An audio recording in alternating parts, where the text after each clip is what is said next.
Dalam pidatonya di penutupan Kongres ke-6 PDIP, Megawati Soekarno Putri menyatakan sikap Partai Banteng terhadap pemerintahan Prabowo Gibran. Ketua Umum PDIP tersebut mengatakan jika partainya akan menjadi pendukung pemerintah, asalkan kebijakan-kebijakannya selalu berpihak kepada rakyat. Megawati mengatakan hal ini dilakukan untuk menjaga arah pembangunan nasional tetap berada di dalam rel konstitusi dan kepentingan rakyat banyak. Meski demikian, Megawati menyebut jika partainya juga akan mengkritik produk-produk kebijakan pemerintah jika terdapat praktik penyimpangan. Lalu, bagaimana peta politik hari ini berkaitan dengan sikap terbaru PDIP? Menghadirkan pakar politik Hanta Yuda, ikuti diskusinya dalam editorial review. Beralih ke topik lain, Detik Sore akan mengulas peristiwa kriminal yang terjadi di Bali. Seorang WNA asal Australia melakukan aksi perampasan mobil lalu membakarnya. Kendaraan tersebut ternyata milik seorang security bernama Iketut Wijaya Kusuma. Apa yang terjadi? Ikuti laporan lengkap jurnalis Detik Bali selengkapnya hanya di Indonesia Detik ini. Hadir di Detik Sore, grup band alternatif Perunggu akan memberikan bocoran album baru mereka. Mengusung tema tentang sebuah perubahan hidup yang konstan, Perunggu mencoba bercerita tentang proses pengambilan keputusan dan pembelajaran dari keseharian seorang manusia. Apa tujuannya? Simak obrolan mendalam mengenai album kedua serta penampilan Perunggu hanya di Sunset Talk. Simak berita-berita menarik Detikcom dalam sehari secara langsung hanya di Detik Sore. Jangan lupa follow media sosial kita agar tidak ketinggalan update berita terbaru. Sekarang mari kita sambut host kita, Eduardo Simorangkir dan Eiza Makfira. Detik Sore nggak cuma hore-hore.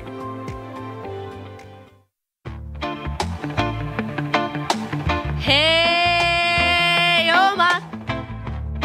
Asik. Yoma!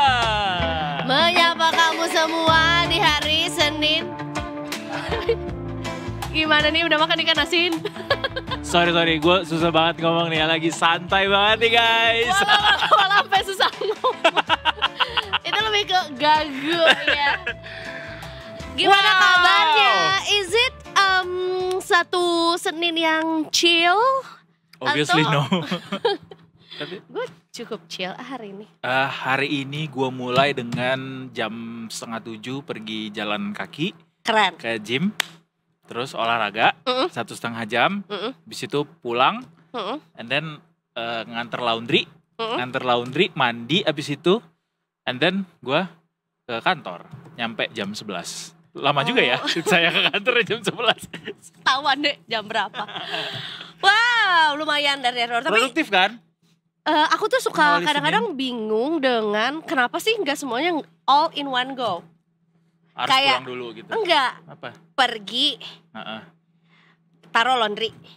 Oh, laundrynya belum buka kan, saya pergi jalan itu. Laundry ya dong, udah buka dari jam 7 pagi. Apa tuh laundrynya namanya? Laundry ya? Laundry apa? Ya, kan A ya dulu. Beneran laundry ya? Ya AA. Kata gue ganti sekarang namanya. Karena kayak tidak ikonik, tidak lancep langsung. Ikonik, jadi nyebutnya gak boleh laundry ya, tapi laundry ya. Sus Natasha. Iya.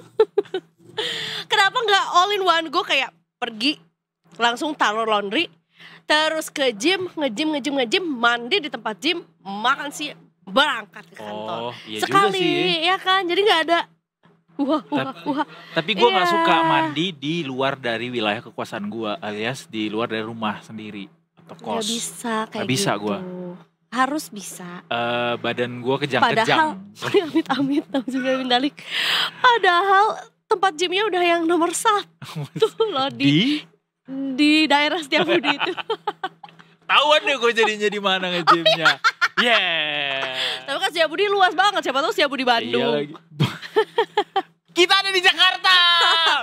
Detiker, selamat hari Senin. Selamat hari Senin, happy Monday. Harusnya Monday kali ini tidak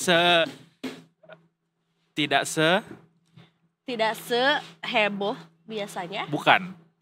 Tidak Semenyebalkan biasanya. Enggak At kok. least buat gue.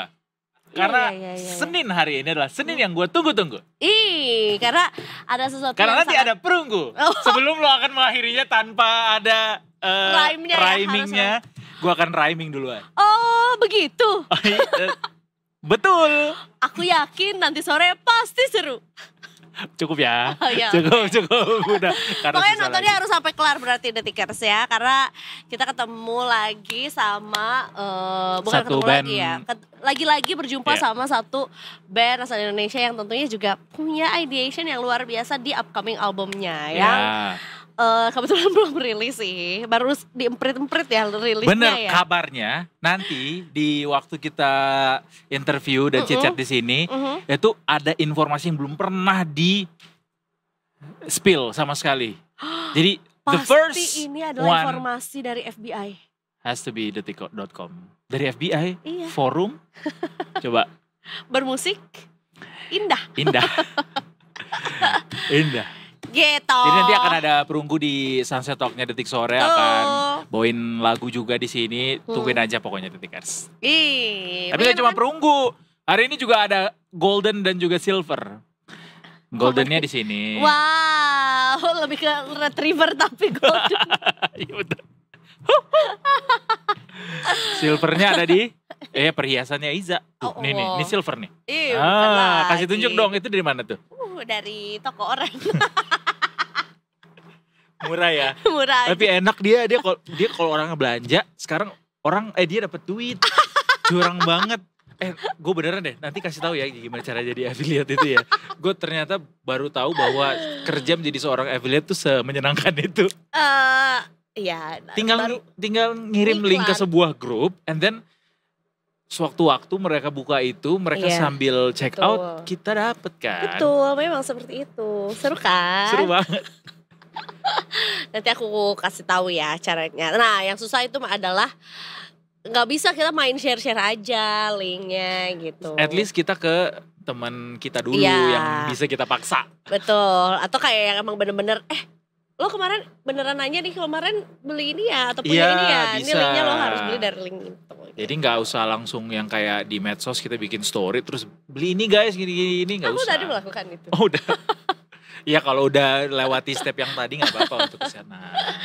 Aku juga cukup seru hari ini weekday Senin ya. Karena akhirnya weekend aku tidak bekerja kemarin. Oh ya? Dan di Bandung? Iya, enggak di Ih, Jakarta parah. aja. Ibu, ayah. Aku full sporty mode gitu. Lihat Eiza Pilates. Iya. Ada detikers yang bilang lihat. Oh di IG. Iya. Aku posting kan ada kemarin itu mat pilates. Ini beda Bikram sama yoga. yang di Yoga. apartemen.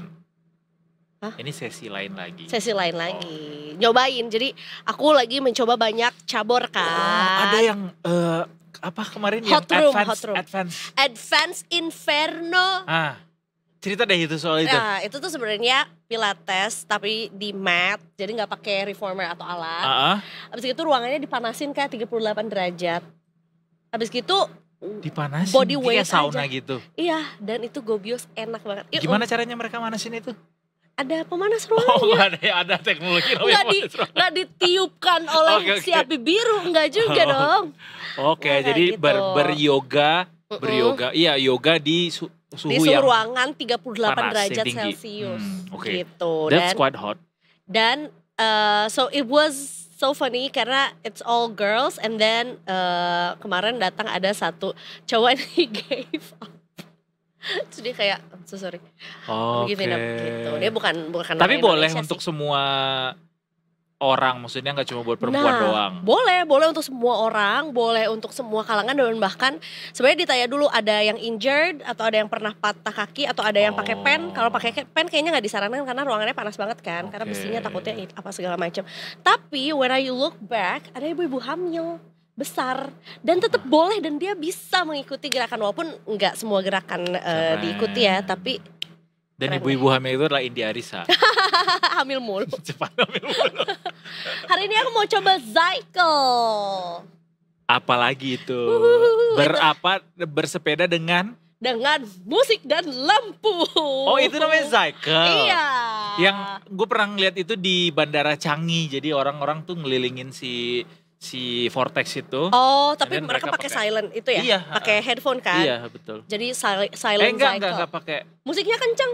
Pakai musik yang ada di situ. Oh, iya. Terus ruangannya gelap gitu tapi ada lampu sorotnya Oh gitu. gitu. Seru deh Kak. Jadi Di kayak sebuah gym juga. di sebuah gym juga Oh, oke. gitu. Jadi ya sebenarnya nggak beda jauh ya. Ternyata saya tuh suka sound horror.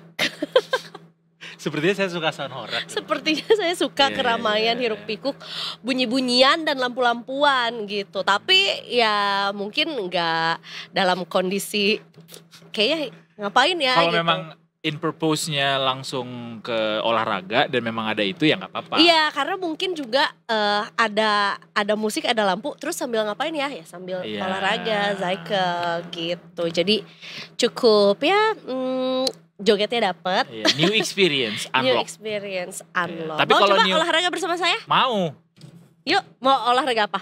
berdiam Gun kemarin diri. komen katanya, wah, komen apa sih? Pokoknya komen karena I did my very first headstand. Oh, yang Assisted sih. yoga itu. Iya. Yoga, Gue kayak, ayo yoga dong. Gitu. Gitu doang. Ah, Mau yoga sama aku? yoga nggak mau. Oke. Skip. Cycle, Boleh. ya kan? Itu menarik kayaknya. Cycle Berada seru. soal gelap kan ruangannya. Iya, nanti ada lampu. Soalnya gue Nanti kalau musiknya ruangannya terang agak anxiety. kayak malu. Atau ya kalau terang juga kayaknya. Soalnya banyak orang-orang yang gak gue kenal di dalamnya. Jadi kayak si introvert ini tuh cukup Iya, terkejut iya, dengan iya, suasana itu. Karena gelap juga aku mau ikutan. Karena jadi kayak kalau salah nggak Nah, kelihatan itu juga banget. bisa. Tapi sebenarnya in every single Atau kalau- olahraga tuh iya. orang-orang juga nggak peduli juga tahu sama Betul kita. betul lagi, bener. Tapi kita peduli sama Brigadir Anissa yang sepertinya ini adalah pertama kalinya kita bertemu ya. It's first appearance di Detik Sore Brigadir Anissa. Selamat sore, mari kita sapa Selamat sore dulu kalau gitu. Brigadir Anissa. Halo. Hai, selamat sore Kak. Kak siapa coba? Siapa coba yang ada di Kak studio? Edo sama Kak Iza ya? Yes, 1 juta rupiah. Bener untuk ya? Brigadir Anissa. Ditagih ya ke Kak Edo ya. Ini kayaknya kita kenal nih, daerahnya nih dekat banget sama kita kayaknya nih. Betul, dan tentunya juga akhirnya kita melihat lagi penampilan dari jas hujan kuning yang tentunya juga ini ya aku pengen punya. Yang cukup terlihat tidak not in the right place kayaknya ya, karena ternyata mataharinya muncul lagi. Tadi sih kita ingat banget, kelihatan banget bahwa mendungnya tuh kayak hujan bakal gede-gedean. Tapi kayaknya gimana situasi sekarang? Apakah sudah muncul gerimis kecil atau gimana Brigadir Anissa? Iya Kak, betul. Udah mulai gerimis-gerimis Kak hujan. Oh udah. Baiklah kalau begitu silakan dengan laporan yang sore hari ini. Ya baik, terima kasih dan juga selamat sore Detikers. Saya Brigadir Anissa akan melaporkan kondisi arus lalu lintas pada sore hari ini di kawasan Kuningan, Jakarta Selatan. Situasi arus lalu lintas pada sore hari ini sudah mulai terlihat adanya peningkatan volume kendaraan karena sudah memasuki jam-jam pulang perkantoran. Arus lalu lintas sendiri pada sore hari ini dari kawasan MT Haryono yang akan lurus ataupun yang akan berbelok ke kanan mengarah ke kawasan Kuningan ataupun Menteng terpantau dalam keadaan ramai namun tetap lancar, ketersendatan hanya menjelang traffic light saja. Namun kami himbau bagi para pengendara untuk tetap berhati-hati dan menjaga jarak aman kendaraan Anda. Dan untuk arus lalu lintas dari kawasan Semanggi yang akan berbelok kanan mengarah ke kawasan Tendean, untuk sore hari ini terpantau juga dalam keadaan ramai dan lancar. Dan ketersendatan juga hanya menjelang traffic light saja. Begitupun arus lalu lintas dari arah Semanggi yang akan lurus mengarah ke kawasan MT Haryono. Dan untuk arus lalu lintas dari kawasan Tendean yang akan berbelok ke arah MT Haryono maupun akan lurus mengarah ke kawasan Kuningan, terpantau dalam keadaan ramai dan lancar yang sudah didominasi oleh kendaraan pribadi roda 4. Karena mengingat kondisi cuaca yang tidak menentu dan juga pada sore hari ini di kawasan Kuningan sedang diguyur hujan, kami himbau khususnya untuk kendaraan roda 2 untuk tidak menggunakan jas hujan jenis ponco demi keselamatan dan juga keamanan. Dan untuk kendaraan roda 4, pastikan pembersih kaca Anda atau wiper dalam keadaan yang baik guna menjaga jarak pandang Anda. Dan juga mengingatkan juga Detikers bahwa di kawasan ini merupakan kawasan ganjil genap, kami menghimbau untuk mengecek dan juga mencocokkan tanggal berlaku dengan nomor plat kendaraan Anda. Dan itulah informasi pada sore hari ini. Jika Anda ingin mengupdate bagaimana kondisi arus lalu lintas terkini, Anda juga dapat menghubungi call center kami di nomor 1569 atau juga dapat melalui SMS center di nomor 9119. Semoga bermanfaat. Silakan kembali ke Kak Edo di studio. Terima kasih banyak Brigadir Anissa atas laporannya. Dan tentunya selamat melanjutkan tugas kembali. Selamat sore. Karena ini bukan yang pertama jadi kita nggak tagihin pantun. Sore, deh terima kalau kasih. gitu. Selamat sore, salam presisi. Kau kenapa? Enggak, gue mau kasih tahu Detikers ada Apa tuh? berita yang kemarin tuh bikin kita senewen. Yang mana kak? Yang ada Soalnya orang sering banget di berita senewon. Iya lagi. In this kind of situation, Yang mana? itu yang di pesawat. Ya ampun, kamu senewonnya tuh sama beritanya, Sama komentar videonya. netizennya. Apakah kamu merasa diserang? Atau terstereotipkan? Iya, tapi tanpa harus membaca komentarnya ya. Perbuatan orang yang satu ini memang cukup menggelisahkan kalau memang kita berada di situasi itu. Jadi detikers yang gak harus di pesawat sih, di transportasi umum apapun Di ruang itu, publik ya. di ruang publik dimanapun kamu berada, kayaknya memang gak perlu overreacting ya, atau tersulut emosi atau bahkan sampai menyebarkan apa ya, bukan isu, menyebarkan berita bohong, kegegeran ke orang Iya. lain gitu. Jadi sempat heboh nih di jagat sosial media ya, di dunia maya juga, bahwa ada seorang pria mengamuk dan berteriak bom di pesawat yang memang hendak lepas landas gitu ya. Dan ini tuh rutenya adalah Jakarta Kuala Namu, dan akhirnya menimbulkan kepanikan di antara penumpang dan juga membuat penerbangan dibatalkan. Dan akhirnya berimbas kepada penumpang-penumpang lainnya, nggak cuma satu atau dua orang tapi semua penumpangnya akhirnya harus berganti pesawat gitu. Betul. Ya. Jadi dibatalin ya. Iya, di Akhirnya cancel ya. pesawatnya Tuh. karena harus Jadi lebih lama lagi deh nunggu yang lain tuh. iya, kayaknya SOP-nya ketika ada Oke, yang meneriakkan Kata kata, itu, itu. ya kan, adalah Jadi harus abort disisir, mission jadinya abort gitu ya. mission gitu. Kita tuh harus tahu kalau kita teh kita tuh harus tahu kata bom tuh kata yang haram Diucapkan, apapun alasannya gitu ya. di pesawat, di bandara, Ya.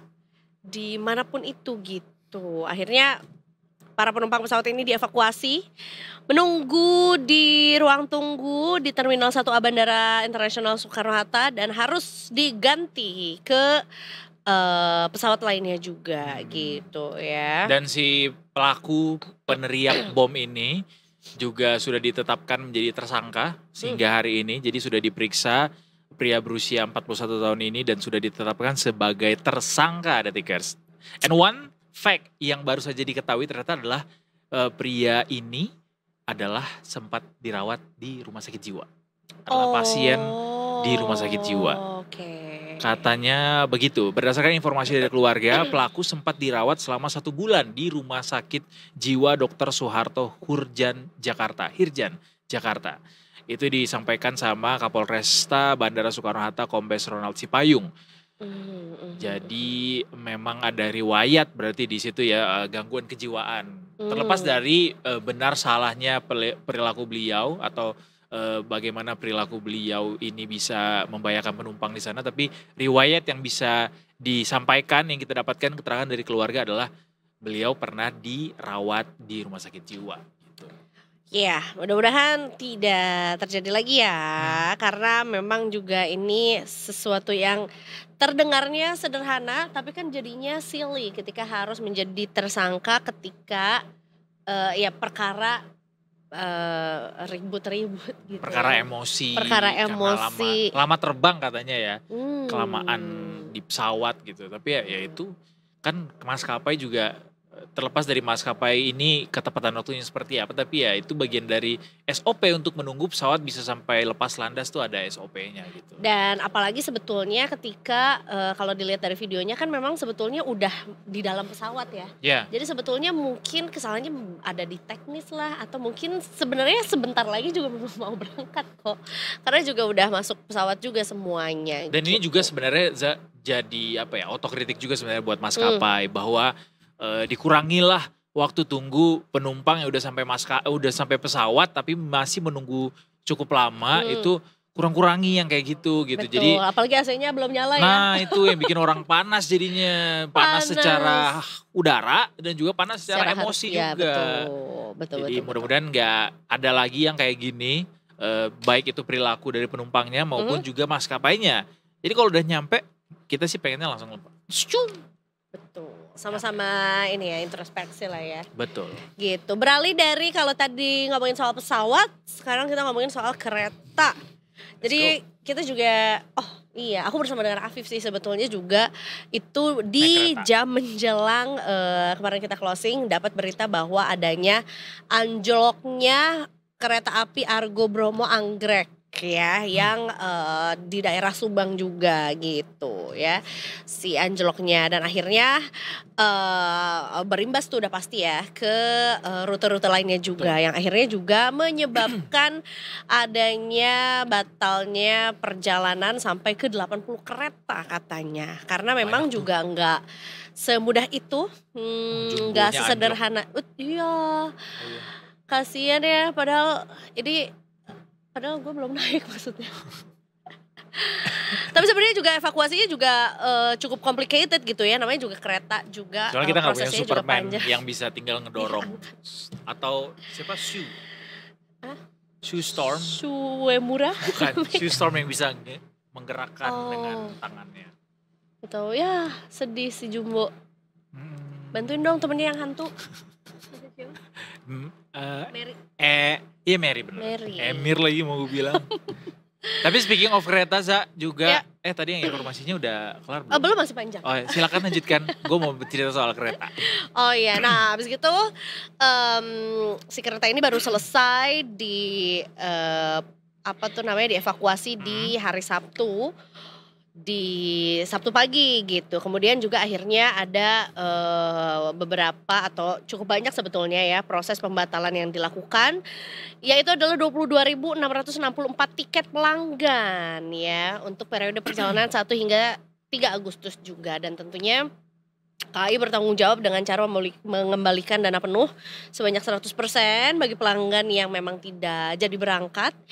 Dan pengajuan refund ini udah bisa dilakukan di stasiun 7 kali 24 jam setelah jadwal keberangkatan. Dan ada kompensasi juga untuk service recovery bagi pelanggan yang mengalami keterlambatan signifikan juga gitu. Dan akhirnya salah satu yang juga mungkin Detikers sempat lihat juga nih ya, ini ditampilkan juga di layar, ada permohonan maaf yang disampaikan oleh Direktur Utama KAI atas keterlambatannya juga. Bapak Didik Hartantio menundukkan kepalanya juga sebagai ungkapan permohonan maaf kepada para pengguna layanan kereta api jarak jauh dan tentunya cukup mendapatkan apresiasi yang luar biasa juga dari netizen gitu. True. Speaking of kereta, gue juga kemarin akhirnya baru nyobain kereta rel listrik yang diimpor dari China yang baru banget itu.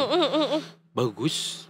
Iya, kayak MRT ya katanya. Bahkan lebih lebar atau lebih lebar? Kayaknya kalau sama MRT mirip-mirip sih soal ukuran ya. Tapi ya soal dingin juga sama dinginnya tuh sama MRT. MRT kan dingin banget.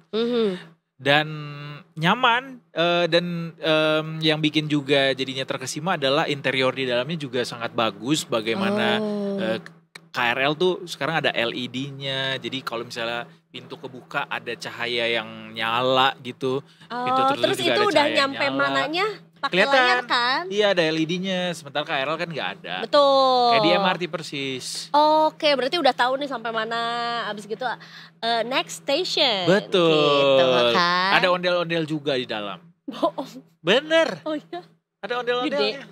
Di motif ininya bangkunya. Kaget gue, menurut gue sih agak deg-degan ya kalau ada ondel-ondel dengan headpiece-nya itu di dalam. Bang, sempit bang. Lumayan sih itu ya ondel-ondel ya. Udah ras awal. Mau sekecil apapun ondel-ondel harus gede gitu ya. Iya. Dan kan gue bawa kakak gue ke sana terus kayak berapa duit nih naik ginian?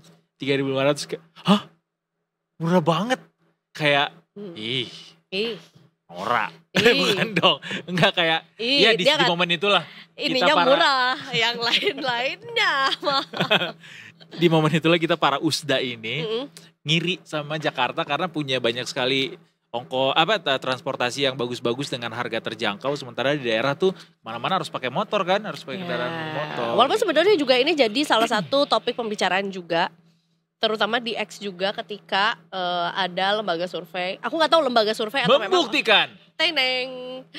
Lembaga survei atau memang ya survei aja gitu yang menyatakan bahwa katanya orang Jakarta kalau lebih dari setengah gajinya itu habis di transportasi. Aku tahu lembaga survei itu namanya Badan Pusat Statistik Eza. Tapi emang dari BPS. Emang dari dari BPS. BPS. Oh ya. Karena berarti. kemarin setelah rilis data kemiskinan itu juga disampaikan data soal itu. Kayak, orang Indonesia tuh kemana aja sih habisin gajinya. Nah itu orang-orang Jakarta itu berapa sepertiga? Sepertiga apa setengah ya? Banyak lah pokoknya ya. Banyak pokoknya.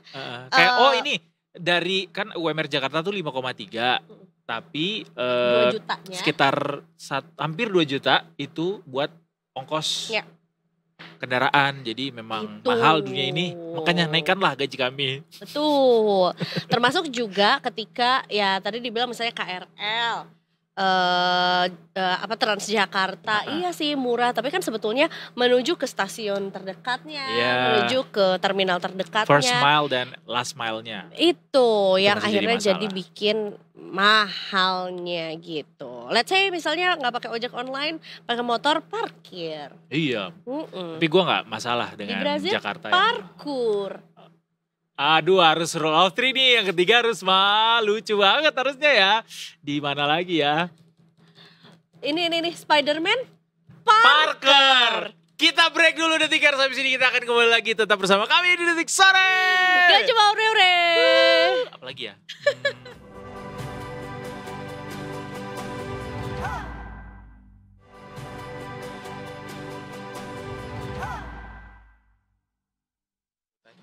Kita wawancari nanti ya Detikers, balik lagi Detik Sore, gak cuma ore-ore. Ini ada yang bikin geger Bali ini. Bikin geger mulu yang satu ini ya. Kenapa ya? Tapi kali ini bukan dari Rusia yang bikin geger, biasanya kan dari Rusia. Tapi dari Australia. Australia. Strawberry Australia.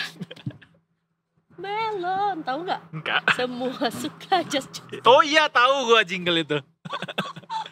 Ini ada bule Australia yang merampas dan sampai membakar mobil warga. Detikers, ini bikin rusuh sih, gue bilang. Kok bisa sih nggak ada takut-takutnya di negara yang punya kolektivitas tinggi terhadap solidaritas ini gitu ya. Karena pasti banget dia akan diburu sama warga kan kalau melakukan ini. Itu dia. Walaupun sebetulnya juga ya kayaknya Bali termasuk salah satu daerah yang cukup spesial. Iya, jadi kayaknya kemungkinan untuk main hakim sendirinya tuh tidak setinggi daerah lainnya gitu. Speaking of Bali, gue baru nonton Komang. Tahu nggak film yang 3 juta penonton itu yang dimainkan sama Aurora? Oh, tahu Komangnya? Istrinya Raim Laude. Tahu Raim Laudenya maksudnya. Oh. But iya. my mom and my dad watched that movie di bioskop. Oh, you've watched the movie? My mom and my dad. Oh, your mom. Gue baru nonton kemarin di streaming platform itu. And then gue amazed banget sama the way Aurora Ribeiro jadi orang Bali. Suka kali aku bahasanya tuh dia ngomong kayak gitu. Kayak, terus gue baru lihat tadi pagi, detik pagi ada Aurora Ribeiro. Kayak, if only I know she's here. Kayak, gue akan nyamperin dia dan bilang, ayam bertutu. Keren banget. Ayam bertutu. Ayo kita makan ayam bertutu. Keren filmnya. Si anaknya Pasha Ungu juga di situ. Dia juga bagus banget. Semuanya bagus sih. Semuanya bagus case-nya. Keren.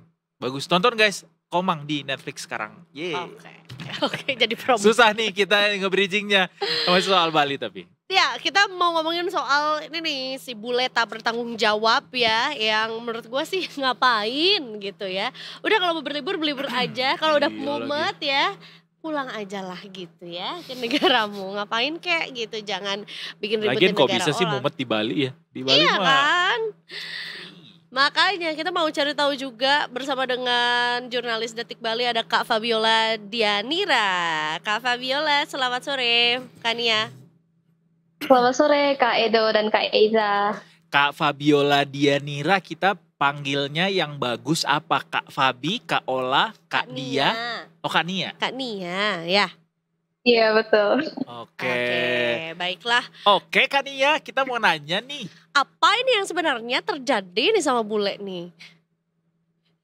Oke Kak, jadi terjadi kasus pencurian dan juga pembakaran mobil oleh WNA asal Australia di salah satu restoran namanya The Club Bali. Oke.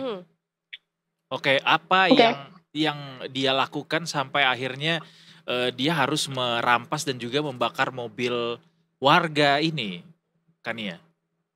Oke, untuk konfirmasi dari pihak kepolisian sendiri diketahui bahwa WNA asal Australia ini sendiri mabuk dan juga akhirnya dia mencuri dan membakar mobil tersebut, Kak. Baik.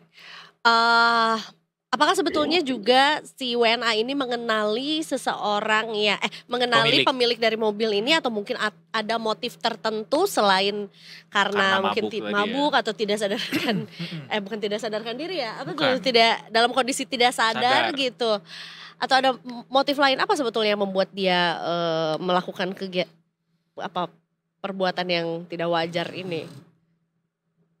Untuk motif selain dari mabuk itu sendiri sebenarnya tidak diungkapkan selain dari mabuk oleh kepolisian sendiri. Dan juga untuk kronologinya sendiri kasus ini berawal dari pencurian mobil di The Club Bali itu sendiri di Jalan Batu Belik, Daksina, Kerobokan, Kuta Utara, Bandung. Saat itu salah satu petugas keamanan bernama I Ketut Wijaya Kusuma yang saat itu sedang shift malam, dia memutuskan untuk beristirahat di dalam mobilnya. Kemudian di dalam mobilnya itu, tak lama kemudian, ia diketuk oleh rekan petugas keamanannya, dan rekannya memberitahu bahwa ada seorang WNA yang sedang mabuk dan membuat keributan. Bahkan WNA tersebut yang diduga WRJ ini mencekik petugas keamanan tersebut. Gitu. Dan akhirnya Wijaya ini sebagai pemilik mobil, dia keluar, kemudian dia melihat bahwa WRJ ini berlari dari arah selatan ke arah utara, dan Wijaya Kusuma ini menghindar dengan refleks, dia menghindar ke arah utara, meninggalkan mobilnya yang ternyata masih ada kunci mobil yang tergantung di dalamnya. Kemudian dari hal itu WRJ masuk ke dalam mobil dan membawa kabur mobil Wijaya tersebut. Kemudian sampai akhirnya dibakar gimana kan ya? Akhirnya Wijaya bersama rekannya mencoba mengejar mobil itu dengan sepeda motor, dan dalam pelariannya juga WRJ ini sempat menabrak seorang WNA yang saat ini kondisinya luka-luka. Kemudian sempat dilacak juga oleh pihak villa yang menjadi tempat WRJ ini menginap. Akhirnya dilacak. Akhirnya mobil itu terlihat di Jalan Buana Raya, Padang Sambian dan Pasar Barat. Itu sekitar 30 menit dari TKP. Dari situ namun Wijaya sendiri belum mengetahui apakah mobilnya benar-benar di sini karena dia tidak ditemukan. Nah, adanya ditemukannya barang bukti mobil terbakar ini sendiri sebenarnya diketahui dari warga sekitar, yang sekitar pukul 5 paginya warga dikejutkan oleh kebakaran mobil di tempat ini, dan bahkan sempat viral di media sosial juga. Akhirnya diketahui bahwa mobil ini adalah bernomor polisi sama dengan mobil milik Wijaya Kusuma itu tadi, yaitu DK 13388HO bermerek Toyota Avanza hitam keluaran 2016. Baik. Jadi sekarang bule tersebut sudah diamankan oleh polisi, dan bagaimana kelanjutan dari proses penanganan hukumnya, Kania? Untuk WNA asal Australia tersebut sudah ditangkap, diamankan oleh unit reskrim Kuta Utara di villa tempat ia tinggal, yaitu Villa Villa Eden, The Residence at the Sea di Sentul. Untuk proses hukumnya sendiri masih didalami oleh kepolisian. Namun dalam pemeriksaan intensif ini dia sempat diperiksa untuk dugaan tindak pidana penganiayaan, perusakan, dan pencurian. Bulenya udah ngasih ini belum? Respons belum? Kenapa akhirnya melakukan itu? Untuk saat ini konfirmasi dari kepolisian hanya dari saksi aja ya Kak ya, karena berada di bawah pengaruh alkohol. Kemudian terkait dari profil si WNA ini, si pelaku ini, apa latar belakangnya? Apakah sebetulnya sedang berlibur atau sudah lama tinggal di Bali bekerja?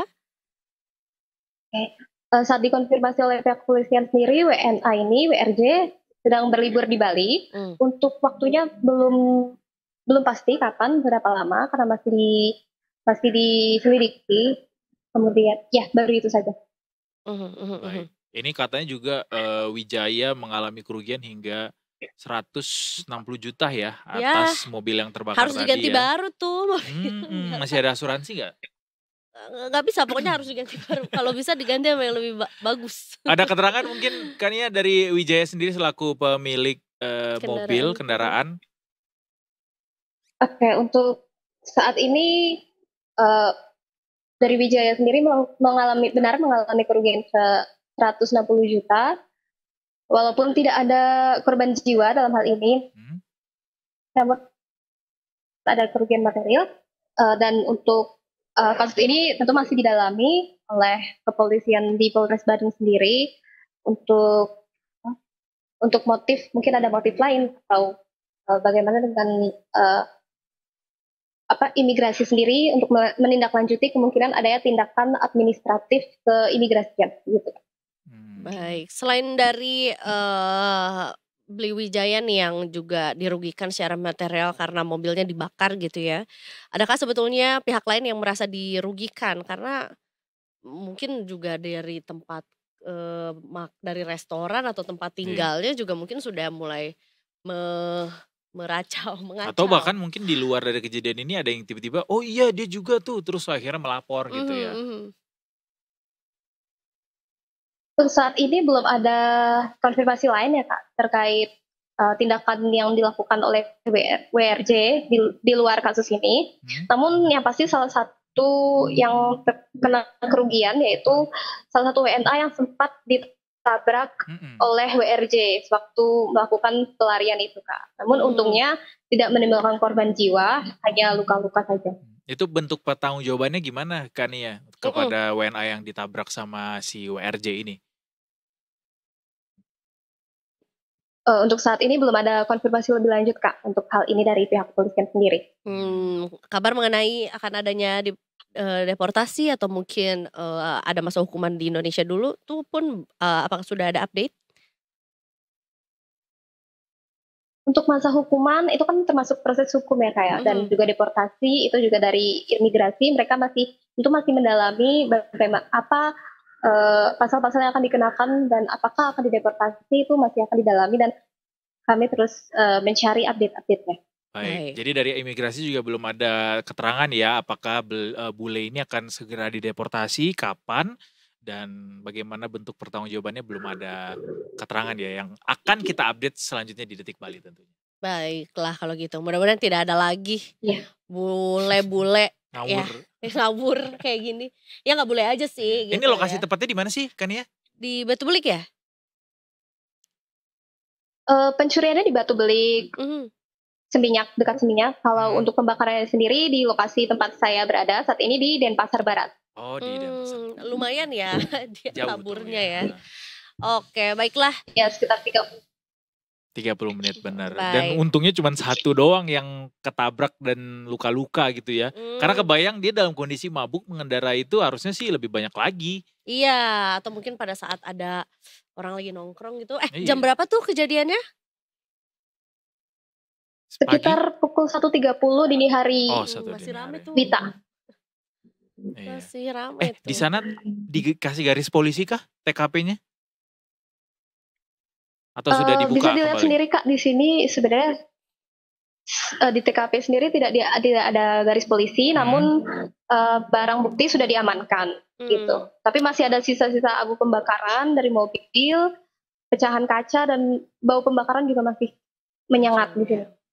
Baiklah. Mudah-mudahan dia gimana pun caranya dia harus berangkat dan berangkat dari sini ya. Cabut dari sini ya, karena sudah bikin keresahan warga Bali juga. Terima kasih banyak Kak Nira, mudah-mudahan juga bisa diproses hukumnya. Tentunya. Kasih tahu juga biar gak ada bule-bule yang kayak gitu. Iya, biar kasih efek jerah juga ya, gak ada lagi yang ngikutin jejak si WRJ ini. Iya, bukan si Gundul ya. Bukan si Gundul. By the way, Kania udah nonton Komang belum? Kebetulan belum, Kak. Nonton sekarang ya. Nanti kalau udah habis kelar liputan nonton di Netflix. Ini dari Bali. Nah, ini Kania ini. Ya udah kalau gitu terima kasih ya. Matur suksma. Terima kasih kembali Kak. Matur suksma. Sure you can do. Do what? Itu tuh tagline iklan. Oh gitu. Oh. The healthy diet. Sure you can do. Duh, menurut gue sih ya. Kurang-kurangi lah. Gak cuman bule-bule aja nih, nantinya disangkanya racist atau kayak mengkotak-kotakan gitu. Sebenarnya yang gak cuma bule-bule aja, tapi juga wisatawan domestik juga. Janganlah meracau. Semua yang berlaku onar itu tidak dibenarkan perbuatannya. Betul. Mau itu di dalam pesawat, mau itu di klub, mau itu di jalan, di jalan, di pantai. Umum. Sama aja semuanya itu, nggak bisa dibenarkan. Iya. Kenapa jadi Madura ini? Kalau sekiranya pusing ya makan saja Bu Indomie. Andika. Bu Andika dong. Oh, nasi pedas Bu Andika. Bu Andika jual babi guling juga nggak? Aduh. Tapi gue punya rekomendasi satu babi guling yang enak, sate babi guling bawah pohon di Bali, Seminyak. Oh, ini dong.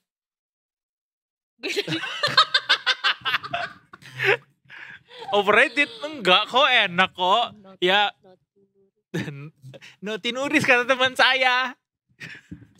Noti ya. Kata teman-teman aku. Noti ya. Tapi semua rata-rata enak kok di Bali tuh. Kalau ketemu yang lagi hidden gem tuh kayak surga rasanya. I miss Bali, udah 2 tahun gak kesana. Yuk mulu tadi. Tadi ke sana juga yuk. Ini kita break dulu juga, yuk gak? Jangan, ini deh. Apa? Siapa di sini detikers yang kalau mau liburan sekarang udah kayak apa itu nonton VT, nonton reels, udah aja ChatGPT buatkan aku itinerary 3 hari 2 malam di Bali, mencakup Batu Belik, dan Pasar Selatan, dan juga makan nasi pedas. Nanti yang dibikinin. I've been there, tapi tidak memuaskan gua. Kurang. Tetap enaknya tuh adalah lo riset satu-satu tempat ini, terus jarak dari sini ke sini tuh berapa, sehingga harus tetap dikombinasiin gak sih sebenarnya? Dikombinasi juga bisa dibantu sama ChatGPT. Jadi kayak tetap bisa, hari ini tuh makannya di sini, daerah sini, hiburannya ini di sini, jadi nggak waste di jalan gitu. Tapi katanya jangan keasikan curhat ke ChatGPT. Kenapa? Karena ada efek samping. Ngomong sama diri sendiri. What was your last 5 questions? Gak usah. Ayo. Nih, waktu perbaikan pintu darurat, penyebab gangguan bipolar, pemilihan kepala daerah, dan caption lucu foto. Nasihat bijak keluarga, gimana caranya jawab pada saat ditanya mencari kapan nikah. Cara. Do not. Tapi ChatGPT ini, for your information, dipakai semua orang yang pakai laptop ini, dan laptop ini dipakai oleh banyak orang, gak cuma gue. Gitu. Oke. Jadi gue mau terbuka aja, mau lihat apa yang mau di ini. Lu mana? It's your turn. Nah, it's my turn, okay? Jadi bahaya dari curhat ke ChatGPT itu adalah CEO OpenAI nih menyatakan bahwa industri AI ini belum memiliki kerangka hukum soal kerahasiaan percakapan dan data pengguna. Jadi bisa jadi ya itu curhatan-curhatan kita atau pertanyaan-pertanyaan kita atau selentingan informasi rahasia yang kita sampaikan sama ChatGPT itu ya itu bisa jadi di track atau bahkan juga katanya belum ada payung hukumnya apakah riwayat dari ChatGPT itu bisa dijadiin bukti kalau misalnya melakukan kriminal gitu. Oh gitu. Jadi orang-orang tuh berhak so far ya karena belum ada payung hukumnya berhak untuk mengakses ini kayak Dok. Jadi kamu tuh nggak bisa kayak udah ada hukumnya nih lo nggak boleh lihat history ChatGPT gue. Nah itu belum ada. Gimana sih cara ngehapus history ChatGPT? Gak ada settingan. Minta aja sama dia. Di delete ya. Gitu ya apalagi sebenarnya model AI ini cenderung mengulang informasi yang dia ketahui. Iya. Gitu. Tapi benar sih sebagai orang yang sudah menggunakan ChatGPT for the last 3 months mungkin. Enggak, gue baru kok baru-baru ini nggunain ChatGPT. Gue tidak merekomendasikan lo menyerap semua informasi yang ada di sini tuh sebagai panduan gitu, panduan utama. Ini cuma buat pemantik doang guys. Untuk riset lagi ke bagian selanjutnya atau untuk quick information juga nggak apa-apa. Tapi tetap harus divalidasi sama informasi yang dari sumber aslinya gitu. Karena kalau sampai informasi yang lo dapatkan itu lo akan share lagi ke orang lain, lo mesti banget harus cari sumber resmi dulu. Jadi jangan pure dari ChatGPT karena sangat mungkin dia ngarang bebas, sangat mungkin dan cukup sering gue mengalami itu juga. Kayak kejadian ini tuh nggak pernah kejadian, tapi gue nanya and then dia pretend to know dan kasih tahu itu. Iya pretend to know kayaknya ya. Oke, gitu. Mau seberapa canggih pun prompt yang lo punya. Jadi percayalah sama diri sendiri. Believe in yourself. Because kata R. Kelly, I believe I can fly.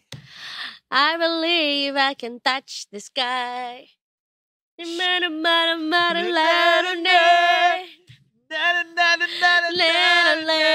Shall we go to the next news? No?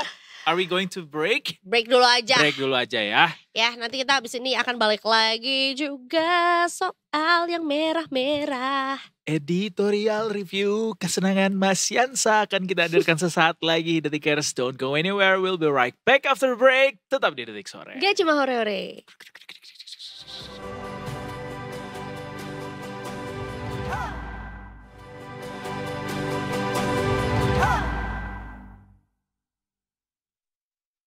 Selamat datang kembali di Detik Sore, nggak cuma hore-hore. Dan Kak Edo sekarang mau memberikan sebuah informasi yang nggak kalah menariknya, yaitu adalah resep onde-onde. Silakan.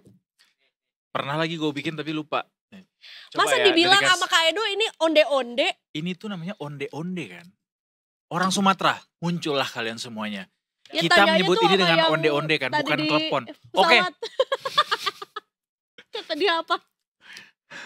Oke, ini klepon bisa juga disebut klepon. Bukan bisa juga itu klepon. Enggak, tapi kita juga menyebut ini onde-onde di Sumatera. Kalau isinya kacang hijau berselimut wijen, itu apa? Onde-onde juga. Tapi beneran, ini juga disebut onde-onde beneran. It's not. Sorry banget kita nggak punya apa namanya identitas ya untuk satu nama tertentu, tapi ini beneran onde-onde disebutinnya. Onde mande kali ya. Onde mande, Tuesday, Wednesday. Itulah nama-nama hari ya. Klepon dong. Topik soal onde-onde itu hanya sekadar penyeimbang dari informasi yang akan kita bagikan selanjutnya ini. Mentang-mentang ada yang mau jadi penyeimbang nih. Iya, ini kan kemarin katanya soalnya kita semua dukung pemerintahan kita Pak tegak Prabowo. Lurus gitu ya. Ya, tapi ya memang kalau ngomongin soal pemerintahan yang presidensial ya memang tuh nggak ada oposisi dan koalisi sih ya. Katanya begitu. Bukan normally. Ya it happens that way. Tapi kan budayanya memang ada yang melihat atau memperhatikan dari luar gitu-gitu. Tapi daripada kita berargumen dengan tanpa dasar dan juga analisis yang presisi gitu ya, mendingan kita tanya-tanya sama pakar politik yang satu ini yang sudah pasti jitu nih analisisnya. Kita punya Mas Hanta Yuda yang akan ngobrol bareng sama kita di sini soal PDIP yang datang sebagai penyeimbang katanya di peta perpolitikan Indonesia yang baru ini. Coba kita sapa dulu Mas Hanta. Selamat sore Mas Hanta Yuda. Selamat sore Eza, Edo. Selamat sore. Selamat sore Bang Hanta. Ini kita membawa topik yang masih cukup hangat karena beberapa hari lalu atau minggu lalu ini sempat jadi sebuah diskursus buat para pecinta warung kopi. Biasanya obrolan warung kopi nih yang begini nih. Betul, termasuk juga dengan adanya kongres ya yang juga dilaksanakan di Nusa Dua kemarin, yang biasanya nih kalau partai politik, apalagi tentunya juga partai politik yang memang sangat besar gitu ya, pasti ada war-warnya dulu nih sebelum kongres gitu. Ini tiba-tiba ada kongres juga di dalamnya, dan termasuk juga ada pidato dari Bu Megawati juga yang menyampaikan bahwa itu tadi, PDIP posisinya adalah sekarang sebagai penyeimbang. Mungkin Bang Hanta mau berkomentar dulu mengenai hal ini? Ya, pertama posisi PDIP ini ada pergeseran. Sebelumnya kan sering mengatakan antara menjadi mitra strategis atau mitra kritis untuk mengganti istilah oposisi.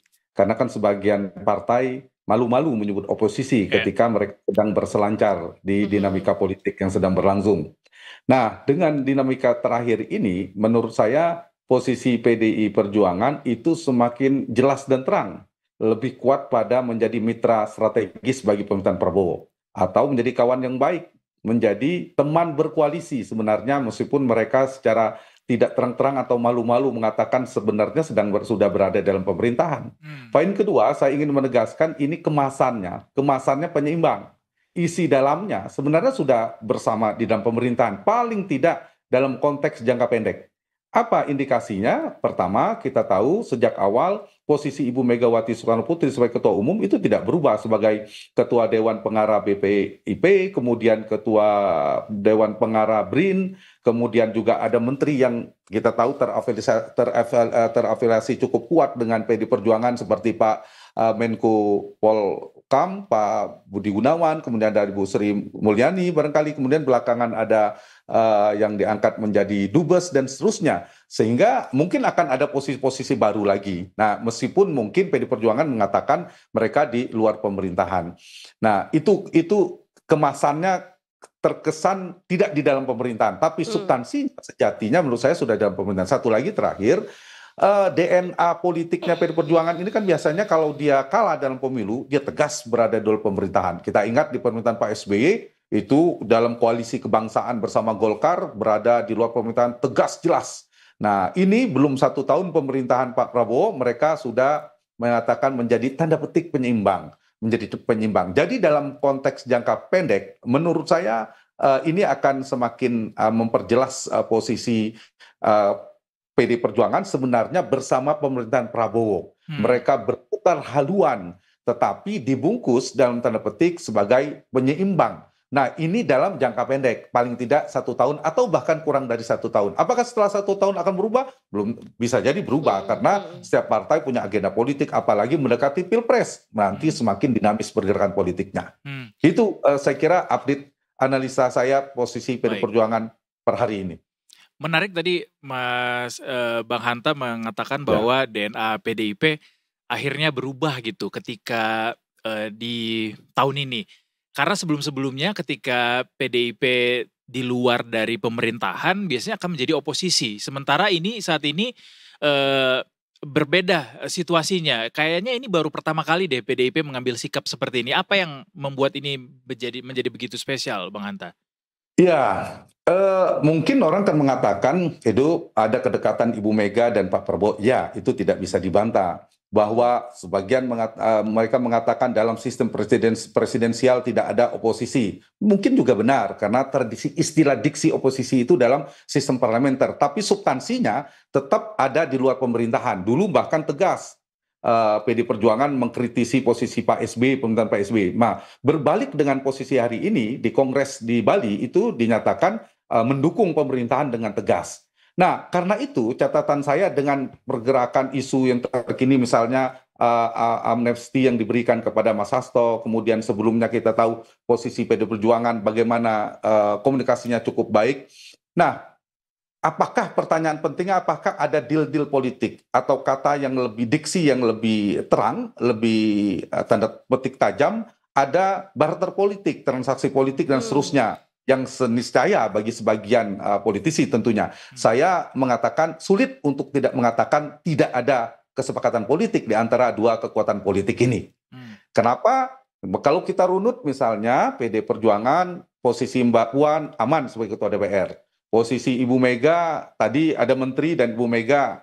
Yang terakhir itu Kongres betul-betul aman. Kita lihat sangat mulus penentuan keberlanjutan Ibu Mega sebagai Ketua Umum PD Perjuangan. Itu kan biasanya ada potensi diganggu oleh pihak yang sedang berkuasa. Itu sangat jangan mulus dan seterusnya. Terakhir adalah amnesti yang diberikan kepada Mas Hasto. Itu satu sisi. Sisi yang lain ada kebutuhan politik rangkul-merangkul yang dilakukan oleh Pak Prabowo. Yang gaya Pak Prabowo ini ingin menjadi koalisi semesta. Semua ingin menjadi kekuatan politik, dirangkul semua, tidak menyisakan. Nah ini yang menjadi catatan. PKS sudah agak merapat, PD Perjuangan semakin merapat, yang betul-betul diharapkan di luar pemerintahan hampir tidak ada. Nah satu sisi ada kebutuhan tadi saya list 1, 2, 3 dari PD Perjuangan. Kemudian di pihak Pak Prabowo juga, Pak Prabowo sejak awal ingin stabilitas politik karena alasan tantangan global, tantangan ekonomi semakin menguat, karena itu butuh stabilitas politik. Sepertinya tidak menginginkan ada kekuatan tanda petik oposisi yang cukup kuat di luar pemerintahan. Nah, kekuatan inilah dirangkul oleh Pak Prabowo semuanya, termasuk terakhir ada PD Perjuangan yang tadinya biasanya menjadi poros utama dalam melakukan oposisi tanda petik tadi untuk penyeimbang bagi pemerintahan yang sesungguhnya. Jadi penyeimbang itu sebenarnya tidak di dalam pemerintahan. Nah, yang kedua, kita tahu bahwa Pak Prabowo juga membaca situasi. Ini pilihan politik realistis bagi Pak Prabowo, Edo. Satu sisi kita tahu ada dua kekuatan ya, simbol kekuatan Anies Baswedan di Pilpres kemarin, Ganjar Pranowo. Nah, itu hendak dilakukan dengan strategi terakhir ini. Ada amnesti dan abolisi, kemudian ada dinamika politik. Dua hal sekaligus dilakukan. Ingin merangkul keduanya, sekaligus memecah potensi terkonsolidasinya kekuatan di luar pemerintahan. Itu yang dilakukan Pak Prabowo. Kalau mereka bergabung kan menjadi tendensi yang agak mengganggu pemerintahan Pak Prabowo. Bisa jadi manuver politiknya di luar pemerintahan bisa membuat Pak Prabowo tersinggung dalam pikiran Pak Prabowo. Dan satu lagi, saya kira penting bagi Pak Prabowo untuk melakukan, tadi ada istilah penyeimbang. Pak Prabowo juga ingin membangun keseimbangan politik. Keseimbangan politik apa? Di antara super elit atau top elit di Indonesia saat ini.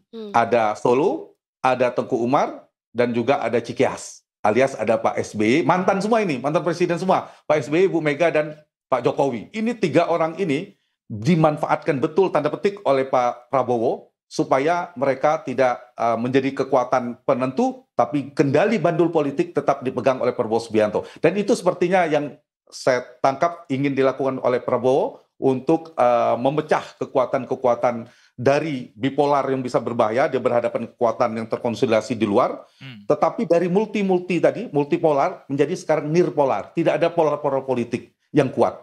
Itu kira-kira analisa saya terkait posisi PD Perjuangan per hari ini.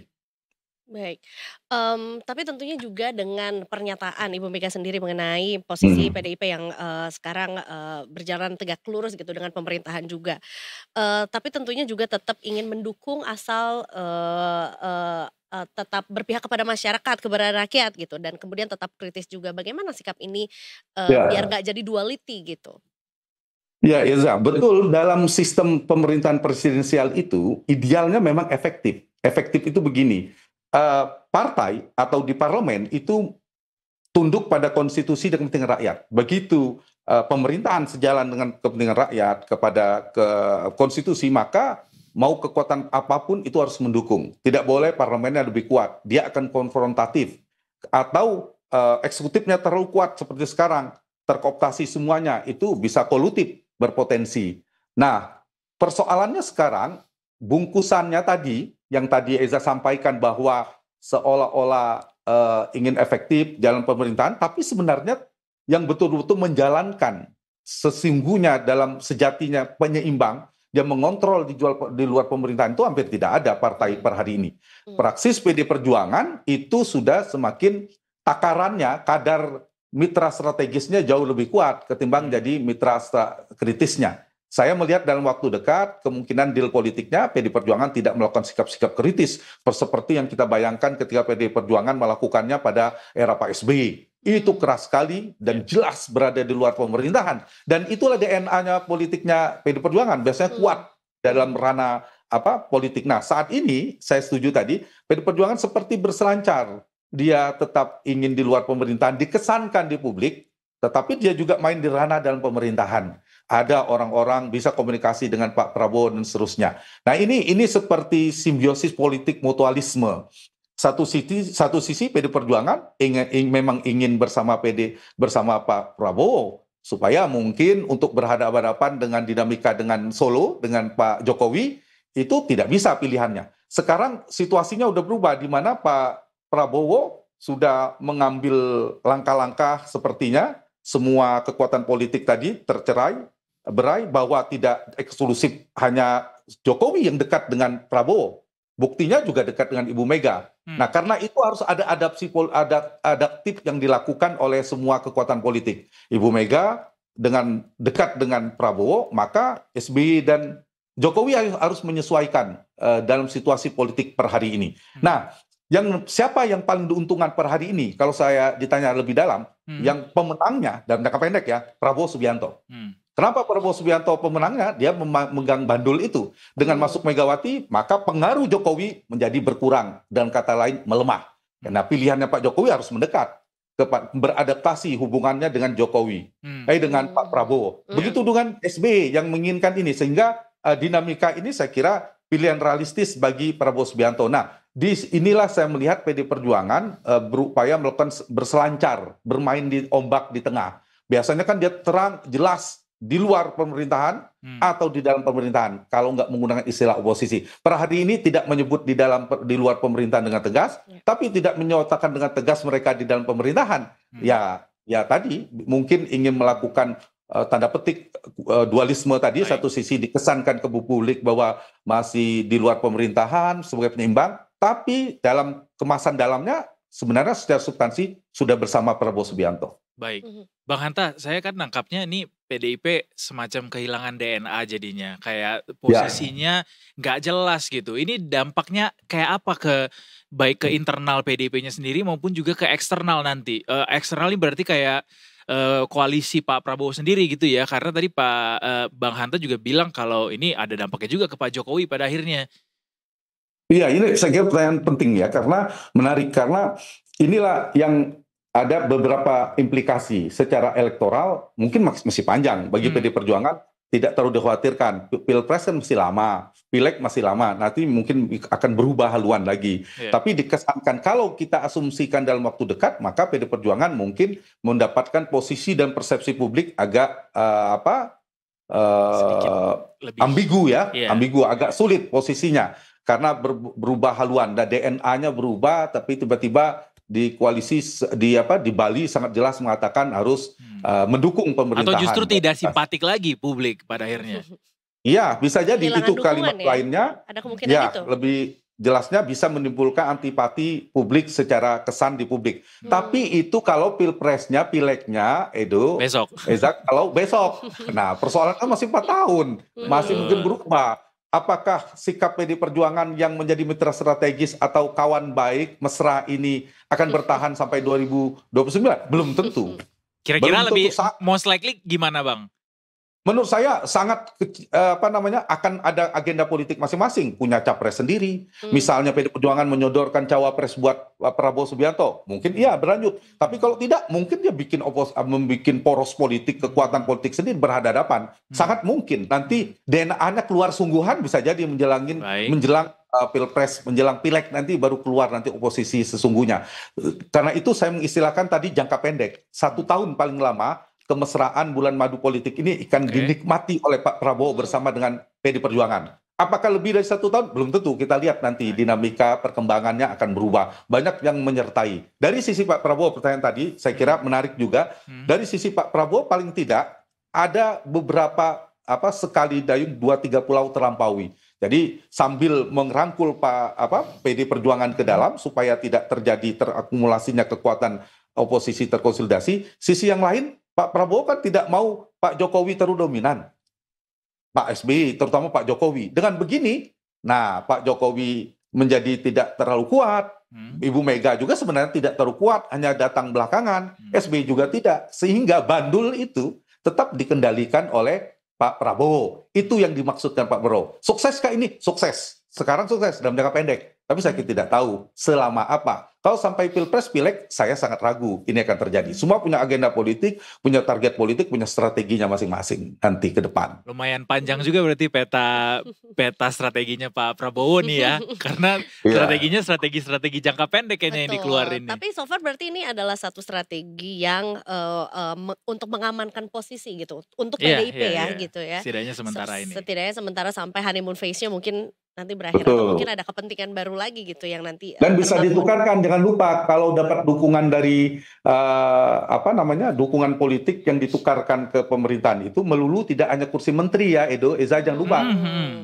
Ya, satu mendapatkan misalnya dukungan partai ke pemerintahan. Apa yang dia dapatkan? Satu, bisa jadi dalam bentuk posisi power kekuasaan, menteri kah, sampai dubes kah, atau komisaris misalnya, itu satu. Tapi tidak melulu ini, bisa jadi yang kedua, ekonomi politik. Misalnya partai, bisa jadi dia tidak dapat posisi politik menteri, tapi dia mendukung pemerintahan akan mendapatkan ekonomi secara bisnis. Nah, ketiga ini yang masuk, yaitu legal protection, urusan hukum, bisa juga ditukarkan, disepakati. Dan itu yang saya kira kita akan melihat dinamika yang terjadi, karena di satu sisi partai karakternya begitu, di sisi yang lain Pak Presiden Prabowo juga ingin membangun koalisi semesta, hampir tidak menginginkan ada tanda petik oposisi atau kekuatan di luar pemerintahan. Dan per hari ini Pak Prabowo sukses membuat tidak ada kekuatan politik di luar pemerintahan yang signifikan bisa menjalankan penyeimbang pemerintah dengan baik. Di sisi yang lain juga gagalnya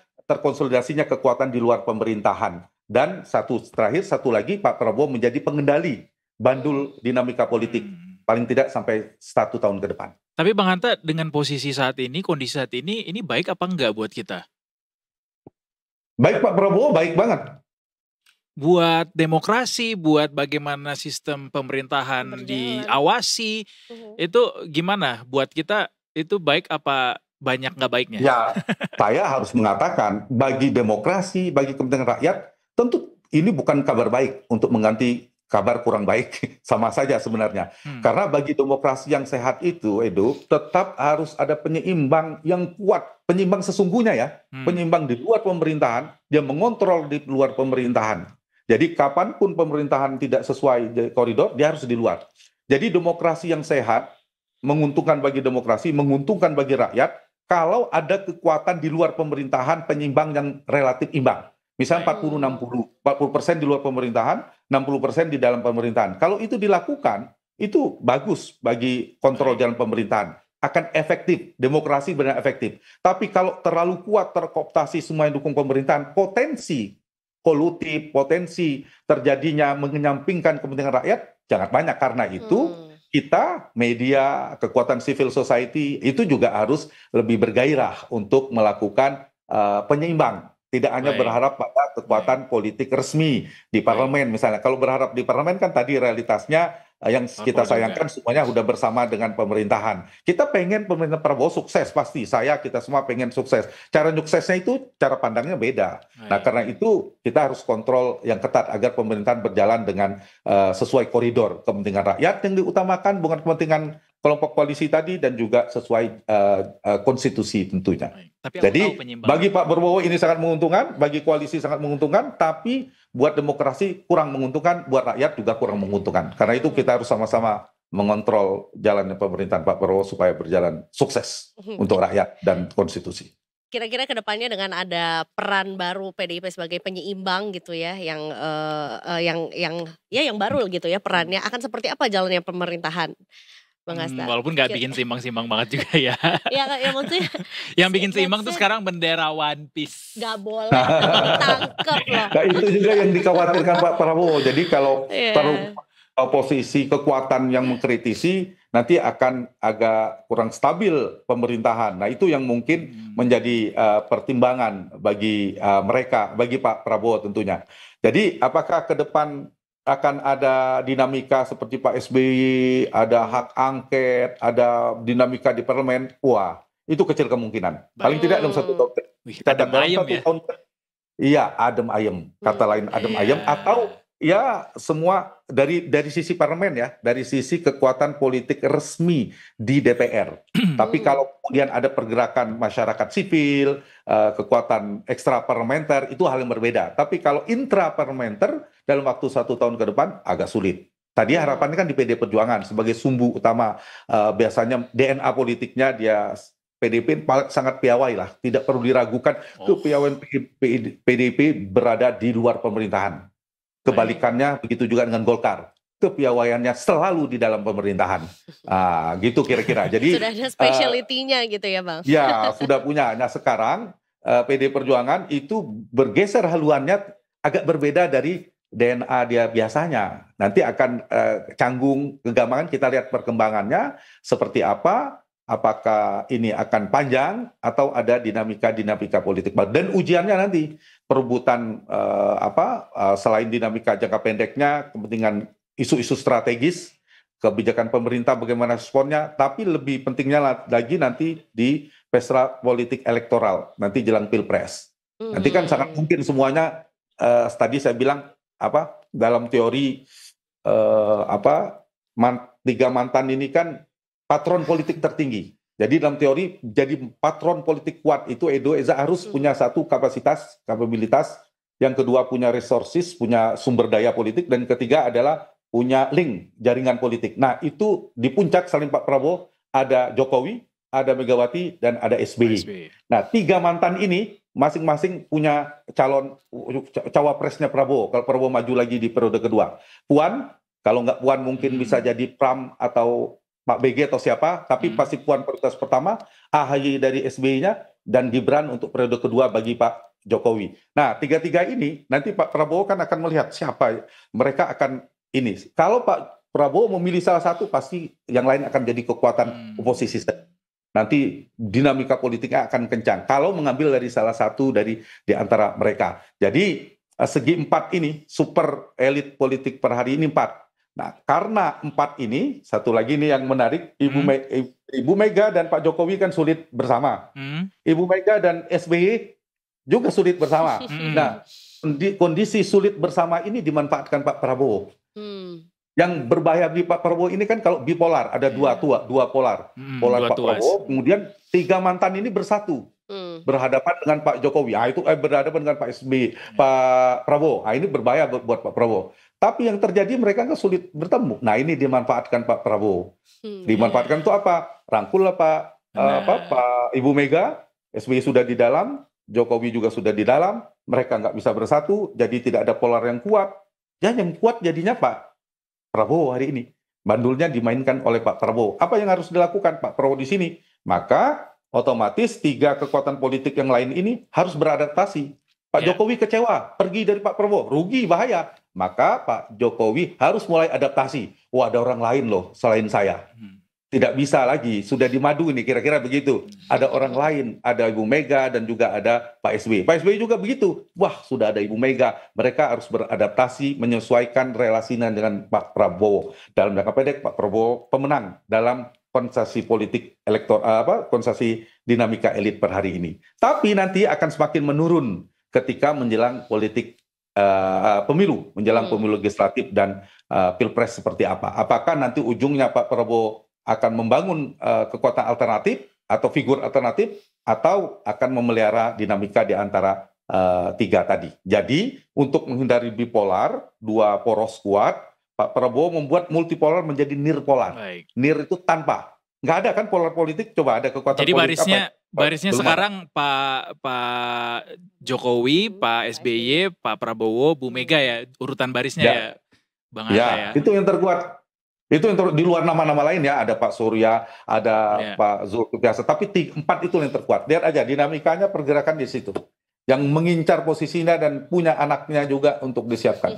4 itu yang paling kuat per hari ini. Nah nanti ini proyeksinya, dinamikanya menguat nanti 4 kepentingan politik ini. Nanti nggak jauh-jauh dari inilah. Saling sindirnya juga di antara ini. Sorry kita potong, ada pertanyaan dari netizen. Kalau ada PDIP, merapat ke pemerintahan, siapa yang patut gusar, Mas? Ya tadi rumusnya udah, kalau Pak Prabowo senang banget diuntungkan, yang gusar dua yang lain. Yang paling, Mas, di antara dua yang lain. Pastilah yang paling dominan, yang paling merasa kuat ya Pak Jokowi dong. Oke, gitu. baik. Karena Pak Jokowi kan paling lah. Baik. Tapi bagi Pak Prabowo banyak keuntungannya di publik untuk menunjukkan bahwa saya tidak bisa didikte. Kawan saya tidak hanya Jokowi, tidak ada matahari kembar, kawan saya banyak. Pesan ke publiknya. Kedalamnya bagi Pak Prabowo, kalian tidak bisa ngatur, semuanya sudah bandul dimainkan Pak Prabowo. Penentu dari dinamika ini. Lalu dari sisi Pak yang sekarang ya mungkin Ibu Mega dan PDIP lebih sedikit diuntungkan ketimbang yang lama. Karena PDIP semakin bertambah kadar kedekatannya dengan Prabowo, Jokowi mungkin sedikit bergeser, ya SBY stagnan lah kira-kira gitu kira-kira. Kalau kita menggunakan kacamata 4 tetra polar tadi, 3 kekuatan polar politik tadi itu. Baik.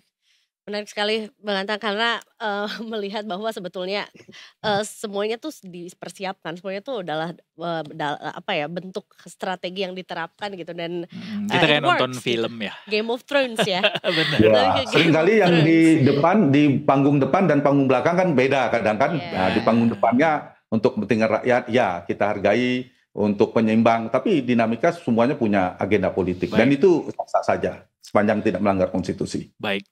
Sepanjang tidak melanggar konstitusi. Terima kasih Bang Hanta Yuda. Sama-sama, makasih Edo, Eza. Mau mampir ke Detik sore-sore ini. Selamat bertugas kembali, selamat melanjutkan aktivitas. Selamat sore. Selamat sore, makasih. Jadi seru juga nih melihat. Penyeimbangnya siapa nih? Ya kita, media salah satunya. Iya betul, dan juga komentar-komentar netizen nih kalau sudah viral akan sesuatu nih biasanya juga bisa menjadi satu pertimbangan besar gitu sama yang sama yang duduk di pemerintahan lah. Tapi jadinya memaklumi bahwa lahir tuh gerakan-gerakan di masyarakat. Siapa yang mau ngibarin bendera One Piece kah, bendera apakah, sebagai bentuk protes mereka bahwa ya itu juga mestinya bisa dipahami sebagai bentuk kritik kepada pemerintah yang juga bisa jadiin sebuah bagian dari upaya konstruktif gitu untuk bisa membangun pemerintahan yang lebih baik. Walaupun tetap hati-hati ya, karena sekarang akan ditertibkan dan dilaporkan buat detikers yang tapi kata pakar itu tidak ada unsur pidananya loh padahal. Tapi katanya ditertibkan karena masuk ke RT-RT. Jadi iya nanti bener, RT udah pada ditertibin RT-RT-nya. Nanti RT-RT-nya yang disuruh lapor kira-kira siapa warganya yang mengibarkan. Kata gue teh daripada mengibarin bendera One Piece, bendera perunggu aja. Iya. Ada yang mau bendera perunggu kan? Nanti ini lagi ya, nambah lagi ya list bendera-bendera yang tidak boleh dikibarkan.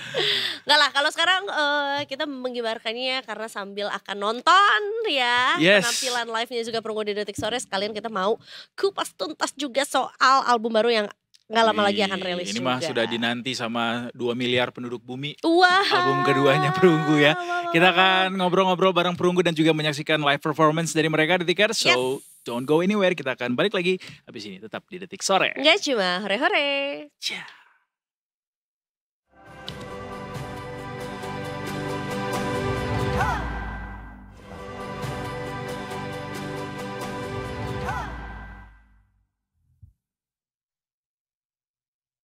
Halo, kami dari Perunggu, dan ini adalah lagu terbaru kami yang berjudul Pikiran yang Matang. Dinding yang mulai berjamur, 1:30 dan ku butuh tidur. Isi kepalaku tak lebih penuh dari Transjakarta kemarin subuh.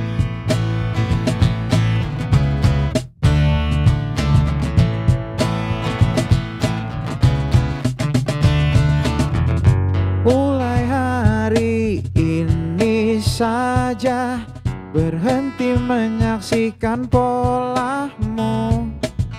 Tak apa jika semuanya terlewat, tak pernah berdampak penting bagiku. Hey, aku tak perlu kenal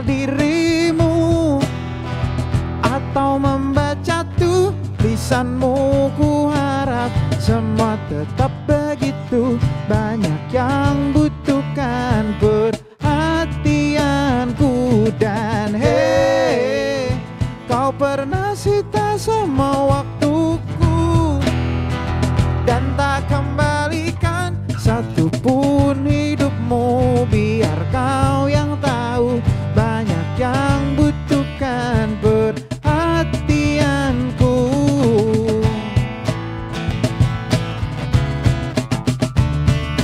Hari ini tak lebih seru, hari ini tak banyak terganggu. Hari ini oh biasa saja, makin nyaman jauh dari drama. Hey, aku tak perlu kenal dirimu atau membaca tulisanmu. Ku harap semua tetap begitu. Banyak yang butuhkan perhatianku. Dan hey, kau pernah sita semua waktuku dan tak kembalikan satupun hidupmu. Biar kau yang tahu, banyak yang butuhkan perhatianku. Di laut yang tenang dan pikiran yang matang, dan semua umpatanku redam, kan ku tuai semua yang ku tanam. Di laut yang tenang, pikiran yang matang, dan semua umpatanku redam, kan ku tuai semua yang ku tanam. Oh, dan yang tadi judulnya pikiran yang matang. Oh, terima kasih loh ada yang nonton. Hai. Rame. Lucu ya? Ternyata. Masuk TV. Ya, yang barusan judulnya pikiran yang matang. Diambil dari album kedua kami yang insya Allah sebentar lagi rilis. Kurang dari sebulan dari sekarang. Menceritakan tentang, nah apa sih? Lupa gue. Tentang Ya itulah ya. Tentang menjadi lebih mindful dalam memilah dan memilih informasi yang masuk ke kepala. Kurang lebih gitu kali ya. betul. Nah, jadi semoga lagunya bisa nempel dikit-dikit di kepala kalian, tapi kalau enggak juga nggak apa-apa. Gitu ya. Dan untuk lagu kedua yang akan kami bawakan adalah lagu yang termasuk paling banyak didengarkan oleh warga di aneka ragam streaming platform kalau ngeliat dari play count saya. Padahal lagunya durasi 7 menit ya. Benar. Jadi waktu kami rilis nggak nyangka bakal ada banyak yang denger. Tapi ini bisa jadi lagu yang membawa kami kemana-mana. Mau diceritain dulu ke lagunya tentang apa? Boleh. Tentang itulah pokoknya. Yang ini judulnya 33 kali.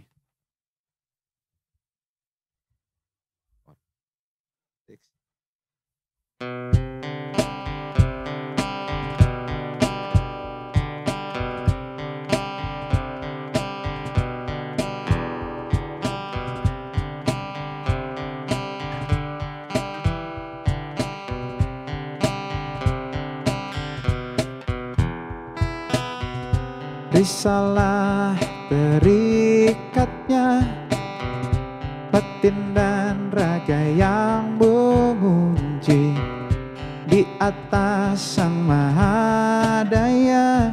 Semua kendali terambil alih. Jikalau kau keluhkan dengung sumbang yang mengganggu, buka lagi visimu. Kau tahu mana urutan satu di antara pusaran nirfungsi. Petakan semua lagi titik tujuh yang telah terpatri.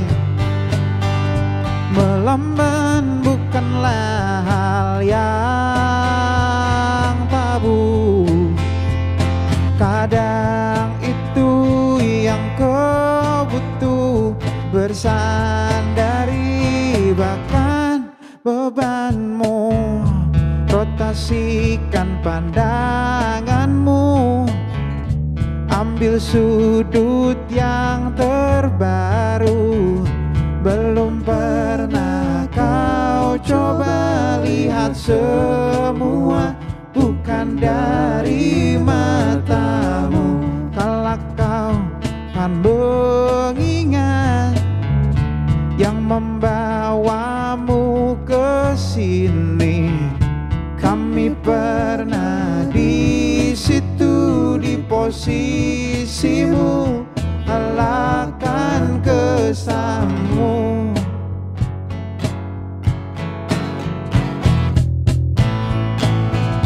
Di antara pusaran nirfungsi, petakan semua lagi titik tuju yang terpatri. Melemban bukanlah hal yang tabu, kadang itu yang kau butuh. Bersandari bahkan bebanmu, tak perlu kau berhenti kurasi. Ini hanya sementara, bukan ujung dari rencana. Jalanmu kan sepanjang niatmu, simpan tegar dalam hati. 29 kau terus mencari.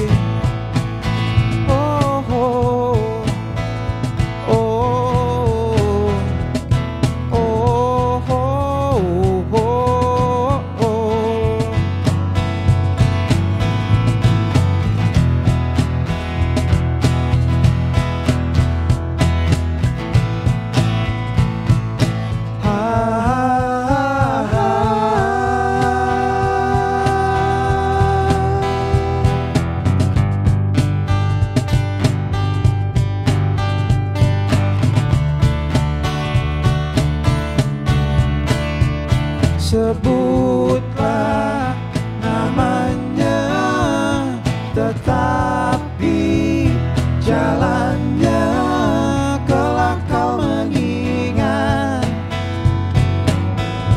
Kau akan teringat. Sebutlah namanya, tetapi jalannya kau mengingat. Kau akan teringat. Sebutlah namanya, tetapi jalannya kelak kau mengingat. Kau akan teringat. Sebutkanlah namanya, resapilah jalannya, kelak kau mengingat. Kau akan teringat.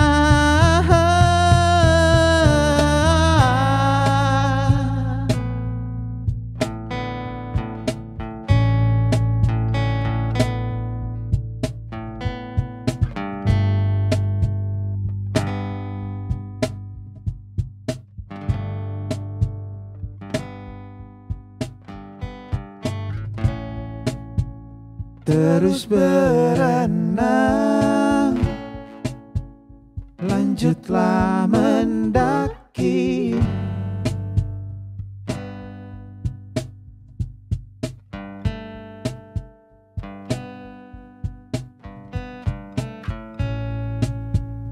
Terus berenang, lanjutlah mendaki.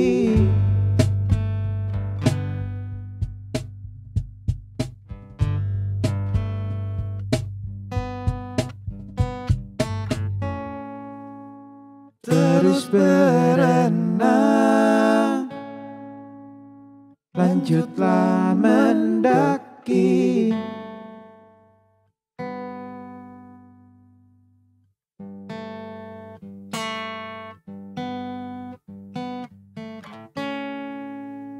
Terus berenang, lanjutlah mendaki.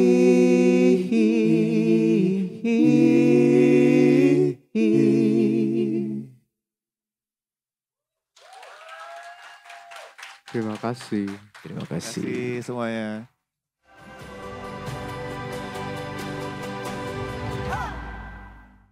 Yeay, welcome back to Detik Sore. Gak cuma hore-hore. Kayaknya sih nggak cuma hore-hore karena tadi cukup ini ya lagu-lagu yang bahan overthinking tuh dibawakan. 7 menit dibawa 7 menit aslinya benar-benar dibawain 7 menit. Betul. Dan biasanya didengarkan di jam-jam dini hari, sekarang sore-sore ya. Bener, sambil zikir ya dengerin ya. Tapi kita udah kasih tahu tadi ada siapa performance-nya, ada Perunggu di sini dan sekarang kita sambut ada Maul, ada Ildo dan juga Adam di sini dari Perunggu. Selamat sore. Welcome to Detik Sore, akang-akang. Assalamualaikum. Merunggu boleh bersuara? Merunggu mana suaranya? Merunggu mana suaranya, Merunggu? Chapter tendean. For your information, penonton yang di sini tadi tuh lebih banyak jumlahnya daripada yang kemarin nonton Raisa di sini. Jadi kayak mungkin karena ujian kemarin validasi ya bahwa band ini cukup viral dalam beberapa waktu terakhir. Betul, karena Amin, memang amin. juga menanggung beban yang sama, yaitu adalah sama-sama anak kantor. Sama-sama anak kantor. Jadi ini statusnya adalah cabut, bolos, izin. Masih band pulang kantor gak sih Kak? Nah, coba dijawab Mas. Saya masih. Saya Kayak masih.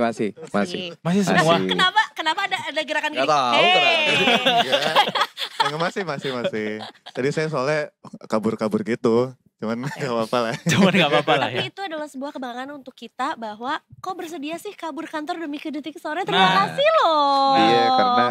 Iya, karena soalnya kapan lagi bisa main kesini Iya, ya. kapan lagi bisa masuk TV lihat tuh ada muka saya. Karena Ibu, kebetulan judulnya juga Detik Sore, jadi kami cuma biasa sore-sore kan kesininya kan. Iya, betul. Iya ya. Betul. Karena ada Sore. sesuatu informasi yang sangat penting untuk disampaikan, Za. Betul, dan tadi adalah lagu terbarunya dari Perunggu juga yang aku baru pertama kali dengarkan live juga. Pikiran yang matang, ya. Aku baru pertama kali dengerin live-nya dan kayaknya format yang apa sebetulnya akustik ini juga aku baru lihat juga. Iya ya. Nambah lagi nih bahan overthinking lagi. Tapi semua lagu-lagu Perunggu tuh bahan-bahan overthinking emang. Gimana tanggapannya dibilang begitu Kak? Baru sekali sih nih, baru baru ternyata dijadiin bahan overthinking. Cuman biasanya kan apa yang pada bilang, oh relate banget, oh iya ini buat berangkat kantor, buat pulang kerja enak gitu. Ya kalau bisa jangan jadi overthinking, tapi jadi apa ya? Jadi bahan kontemplasi. Healing kali ya. Bahan kontemplasi enak sih benar. Ya, kontemplasi. Overthinking yang berujung pada kontemplasi. Iya, dan resolusi kemudian. bukan pada sesuatu yang negatif ya. Bukan. Ya, muarannya positif. Tapi Betul, memang benar. Dan bicara soal nih dalam rangka album kedua nih ceritanya ya, mau rilis nih sebentar lagi. Mendengar beberapa single yang dirilis untuk menuju ke album kedua ini, kalau katakan netizen sih, Perunggu terdengar berbeda ya dari album pertama gitu. Gimana pendapat kalian guys? Mungkin secara subconsciously, secara tidak sadar, kayaknya itu yang memang kami cari kali ya. Jadi lebih ke ingin ada sisi eksplorasinya sebenarnya. Mungkin klise lah ya ketika orang mau bikin sesuatu gitu, udah ada satu karya sebelumnya, ketika mau bikin karya berikutnya pengennya nggak yang plek sama dengan sebelumnya gitu, ingin beragam, ingin ada variasinya gitu. Tapi sebenarnya bukan hal yang kami put sebagai note gitu ya di depan gitu, ketika mau bikin album 2 kita harus beda banget ya, enggak juga gitu. Cuman ketika proses kreatif pengerjaan dari lagu sampai produksi albumnya, itu ternyata bareng dengan 2 produser kami gitu, Enrico Octaviano sama Petra Siombing, mereka juga ngincar-ngincarnya kayak oh ini agak lebih miring dikit deh gitu, tapi tetap ada di nafasnya perunggu gitu kurang lebih gitu. Betul Bapak-bapak? Betul. Iya, kita nggak aiming buat kayak oh kita harus kayak memorandum atau kayak lagu-lagu perunggu sebelumnya, ataupun kita mau membedakan secara sengaja gitu sih. Biasa proses kreatif kita kan workshop, terus kita jamming, kita bikin lagu yang sekeluarnya, terus ya keluar kayak gitu, ya udah kita garap seperti itu gitu sih. Iya, tapi emang kita menyadari bahwa oh iya keluarnya agak berbeda nih gitu, tapi itu tidak menjadikan kami kayak udah jangan dikeluarin deh, terlalu resiko apa enggak sih gitu. Jadi kita keluarin aja gitu. Mungkin nggak kita di album kedua mendengarkan track-track dengan distorsi gitar yang cukup kencang seperti di album pertama. Iya, nggak apa kasih tahu aja. Canggih, tarung bebas gitu masih ada. Mungkin kalau secara tempo ada yang beda-beda tipis sama tarung bebas, tapi yang suara gitar lebih kenceng ada. Oh iya. Cuman dengan kemasan yang lebih bikin overthinking lagi ada juga gitu. Tapi yang bikin kayak geli-geli romantis ada juga. Soalnya awalnya kenapa lebih banyak yang kayak gitu, karena Ildo katanya capek di panggung. Kenapa? Main drumnya kenceng banget. Iya benar, karena masih muda kan alias. Jadi kalau bisa lagunya yang pelan-pelan, yang slow gitu. Kalau perlu lagu apa country gitu lebih gampang kayaknya. Kita main kahon juga senyum seneng banget kayak keringetan tumben. Nggak terlalu banyak challenge-nya gitu. Tapi selama proses pembuatan album kedua ini di masa-masa eksplorasinya apa ada temuan baru kah yang akhirnya ngasih rasa atau warna baru gitu untuk album yang ini? Ya itu ya mungkin karena kami tadi lebih nggak, intinya tuh kami ingat lagi ke awal bahwa pada saat kami bikin musik itu selama kami happy bikinnya dan senang dengar hasilnya itu udah cukup. Jadi nah kebetulan pada saat bikin album kedua ini karena again dibantu oleh dua produser Petra Siombing dan Enrico Taviano.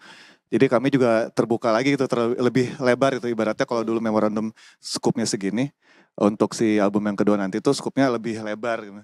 Jadi emang ada yang gini banget, ada yang gini banget gitu kan, ada yang tiba-tiba akustik doang gitu kan. Jadi emang kami coba lebih eksploratif itu di sisi bunyi-bunyian lainnya juga gitu, yang mungkin kalau tanpa Petra dan Enrico tuh kayaknya nggak bakal dapet nih kayak gitu. Dia ada surprise-nya juga gitu ya.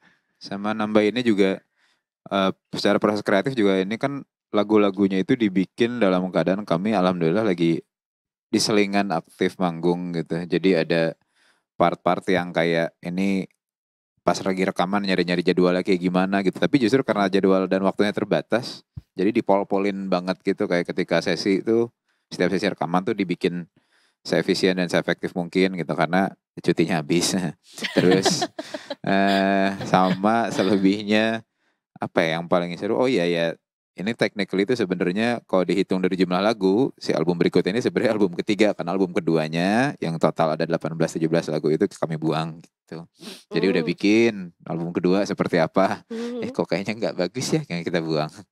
Baru bikin lagi yang sekarang yang nanti akan dirilis jadi album kedua gitu. Dibuangnya ya diparkirin lah lagunya, tapi alasannya ya bener kata Adam tadi, gara-gara pas kami bikin dan ketika kami dengar kok kayaknya nggak fun ya ini lagunya, ketika bikinnya kayak ada some sense of perasaan kayak berusaha ingin mengalahkan memorandum gitu album pertama kami gitu, which itu adalah intensi yang salah seharusnya. Ada fase di mana kita agak takut juga sama kutukan sophomore album. Oke.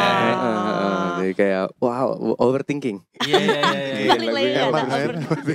Overthinking. Terus berarti lebih susah membuat album kedua daripada pertama. Iya deh menurut gue. Iya. Karena mungkin udah ada ekspektasi. Betul. Betul. Jadi emang yang 9 lagu ini ketika kita sudah melepaskan ekspektasi dan kita ya udah bikin lagu, emang kita pengen bikin lagu aja gitu. Tanpa ada ekspektasi mau mengalahkan album sebelumnya gitu sih. Dan ekspektasi yang paling berat untuk dikalahkan, untuk dihadapi itu ekspektasi dari diri sendiri justru. Jadi kalau untuk orang lain sih bodo amat sebenarnya, karena kan di luar kendali kami gitu. Cuman ketika mikir ke diri sendiri kayak ini gue bisa nggak ya, kami bisa nggak ya bikin lagu yang lebih bagus daripada yang sebelumnya. Nah itu tuh udah missing niatan utamanya ketika kami main musik dari awal gitu ya, itu pengen have fun gitu. Jadi ketika udah lupa ya spill 9 lagu. Iya betul. Gak apa-apa kalau itu memang lagunya ada 9. Gak apa-apa, aman. Jadi akan ada 9 lagu di album kedua. Siapa tadi yang ngomong? Gue cek. Hati-hati ngomong sama wartawan ya. Ini live loh Mas, ya Allah. Gak bisa diedit. Tapi secara durasi akankah lebih lama atau dari album Kasih tahu aja lah durasi. 20 menit. Durasi satu lagu 20 setengah menit. jam. Maaf. Durasi beda-beda tipis. Kan lebih banyak album satu lah ya. Gak apa ya bilang aja. Album satu Kan lebih banyak album satu Iya berarti. benar. Memorandum otomatis lebih panjang lama. durasi. lebih Ya. banyak. Yang album ini satu ya. lebih tapi nggak yang lebih ringkas banget satu lagu 10 detik juga enggak gitu. 9 lagu tapi 10 menit masing-masing lagunya. Jadi Lumayan bisa 1,5 jam. Lumayan ya. Iya, iya. Jadi dengerin album itu adalah 2 SKS Kak. Betul. Iya, 90 Atau menit. satu pertandingan sepak bola full. Betul. Nah, Bener juga. tapi kayak ada nggak lagu yang durasinya sampai 7 menit kayak 33 kali tuh ya Ada nggak? Bohemian Rhapsody-nya Perunggu. Ada nggak yang panjang? Ada nggak? Lupa deh gue. Kita tunggu saja. Nah, itu dia jawaban yang kami butuhkan. Memang. Dan Perunggu juga baru aja ngeluarin logo baru kah itu yang di Iya, media betul. sosialnya? Betul. Gue ngeliat kayak logo superhero. Iya, jadi Emblem gitu ya. itu menyesuaikan sama apa ya? Ya karena ketika album baru pengennya ya segala macam key visuals identity-nya ganti sekalian gitu ya. Jadi biar apa ya?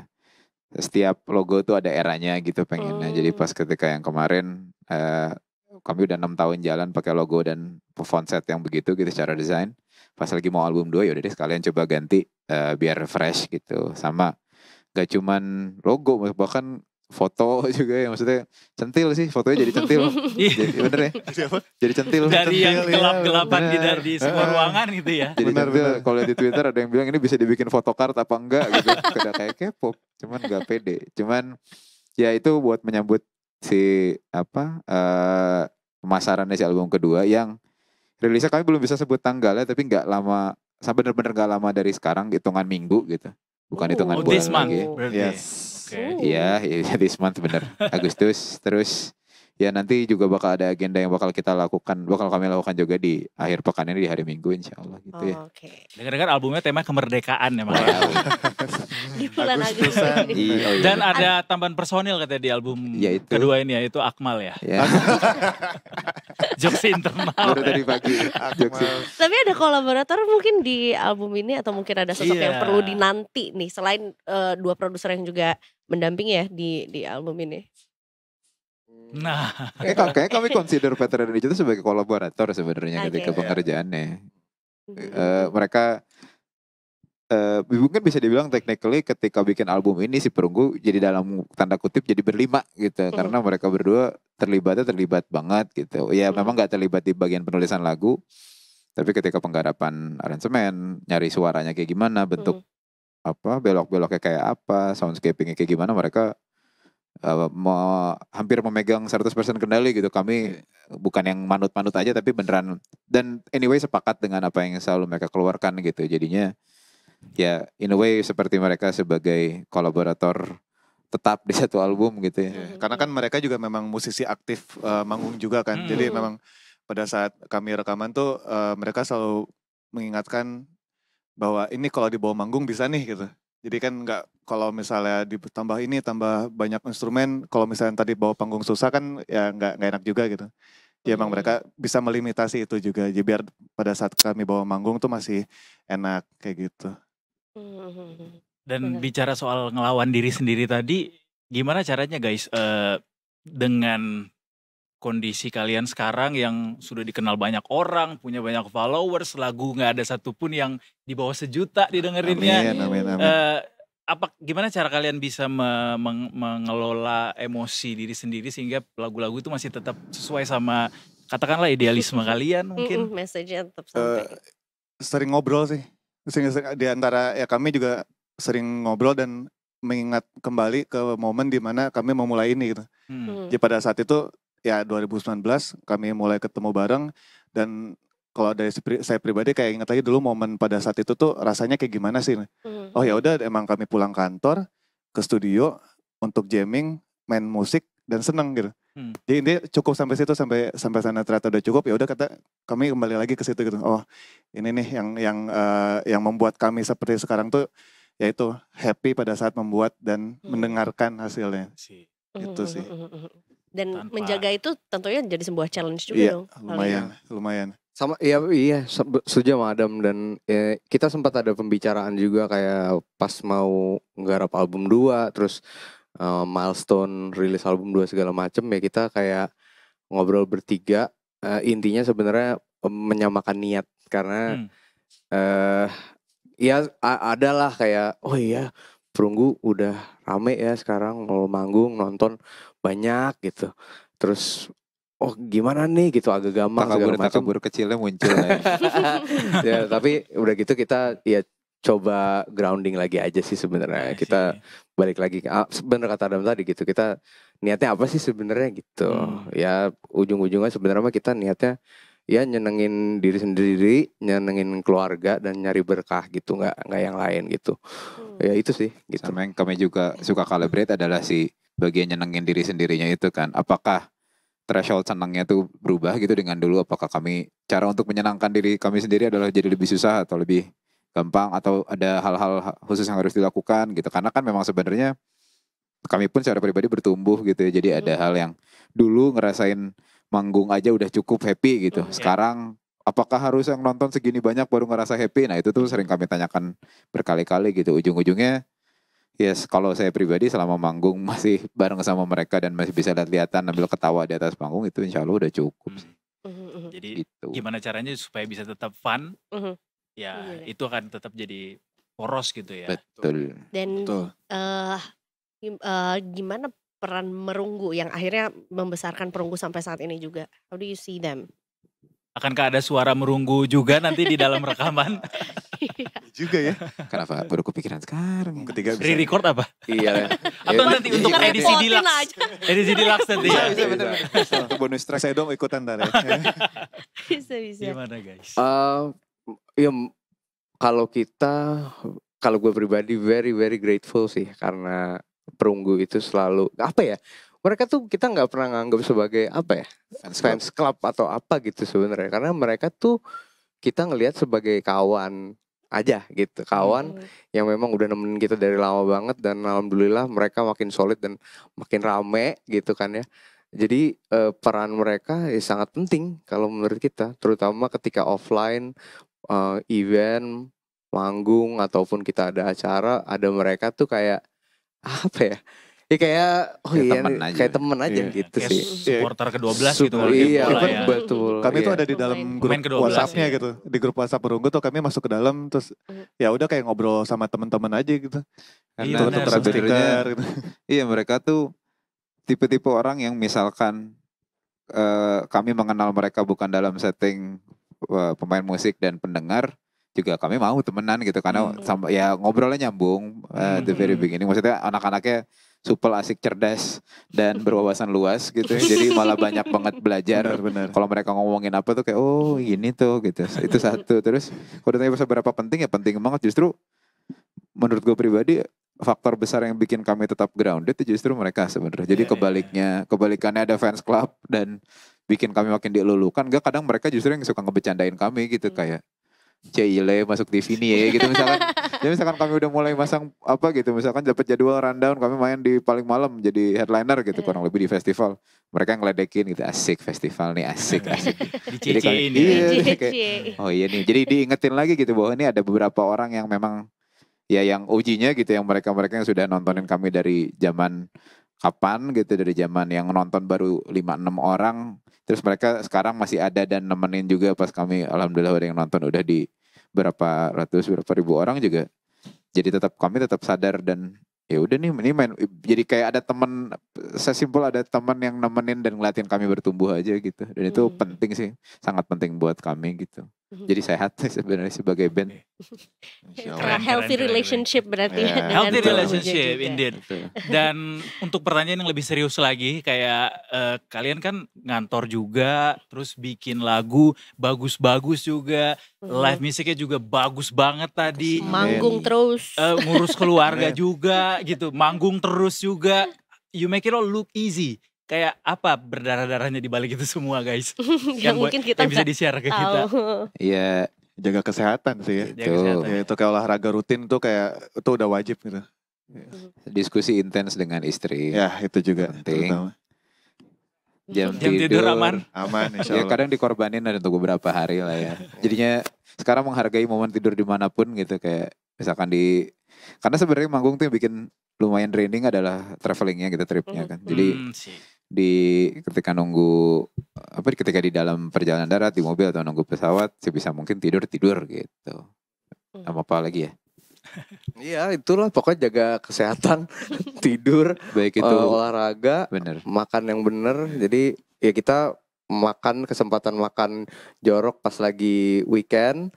Tapi sebenarnya weekday sih kita jaga makanan gitu ya, mau nggak mau puasa. Kayak gitu-gitu sih. Jadi Senin sampai Jumat ya beneran apa ya? Dan saling ingetin juga ya.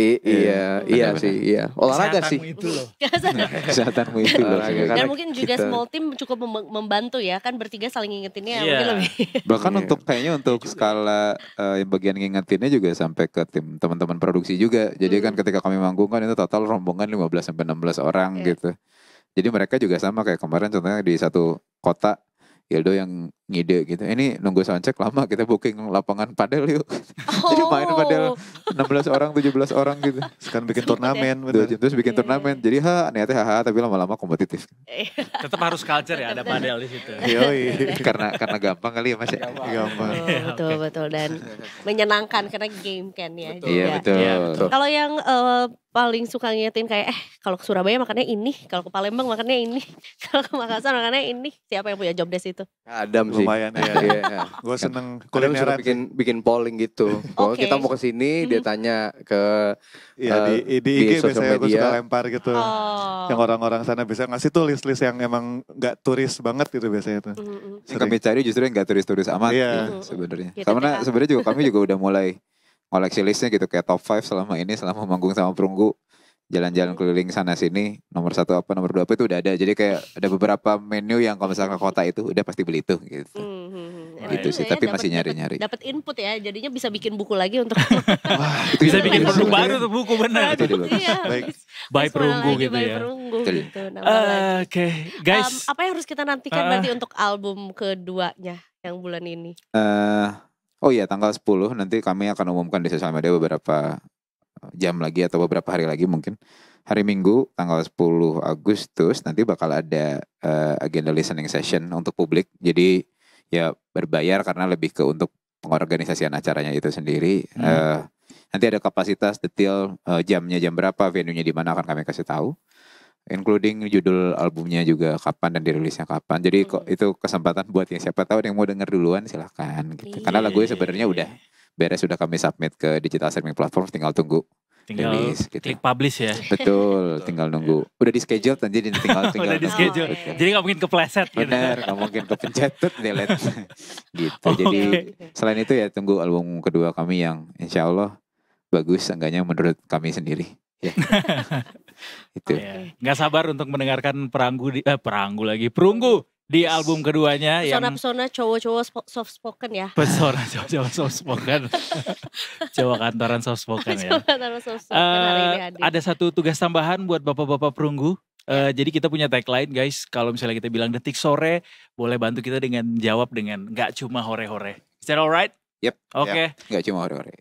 Terima kasih banyak Perunggu sudah main-main ke Detik Sore. Kita juga terima kasih buat Detikers yang sudah nontonin Detik Sore dari jam 3 sore tadi sampai ke jam 5:30 lewat dikit lah. Iya, kita akan terus kembali juga Senin sampai Jumatnya mulai dari jam 3 sore buat Detikers semua.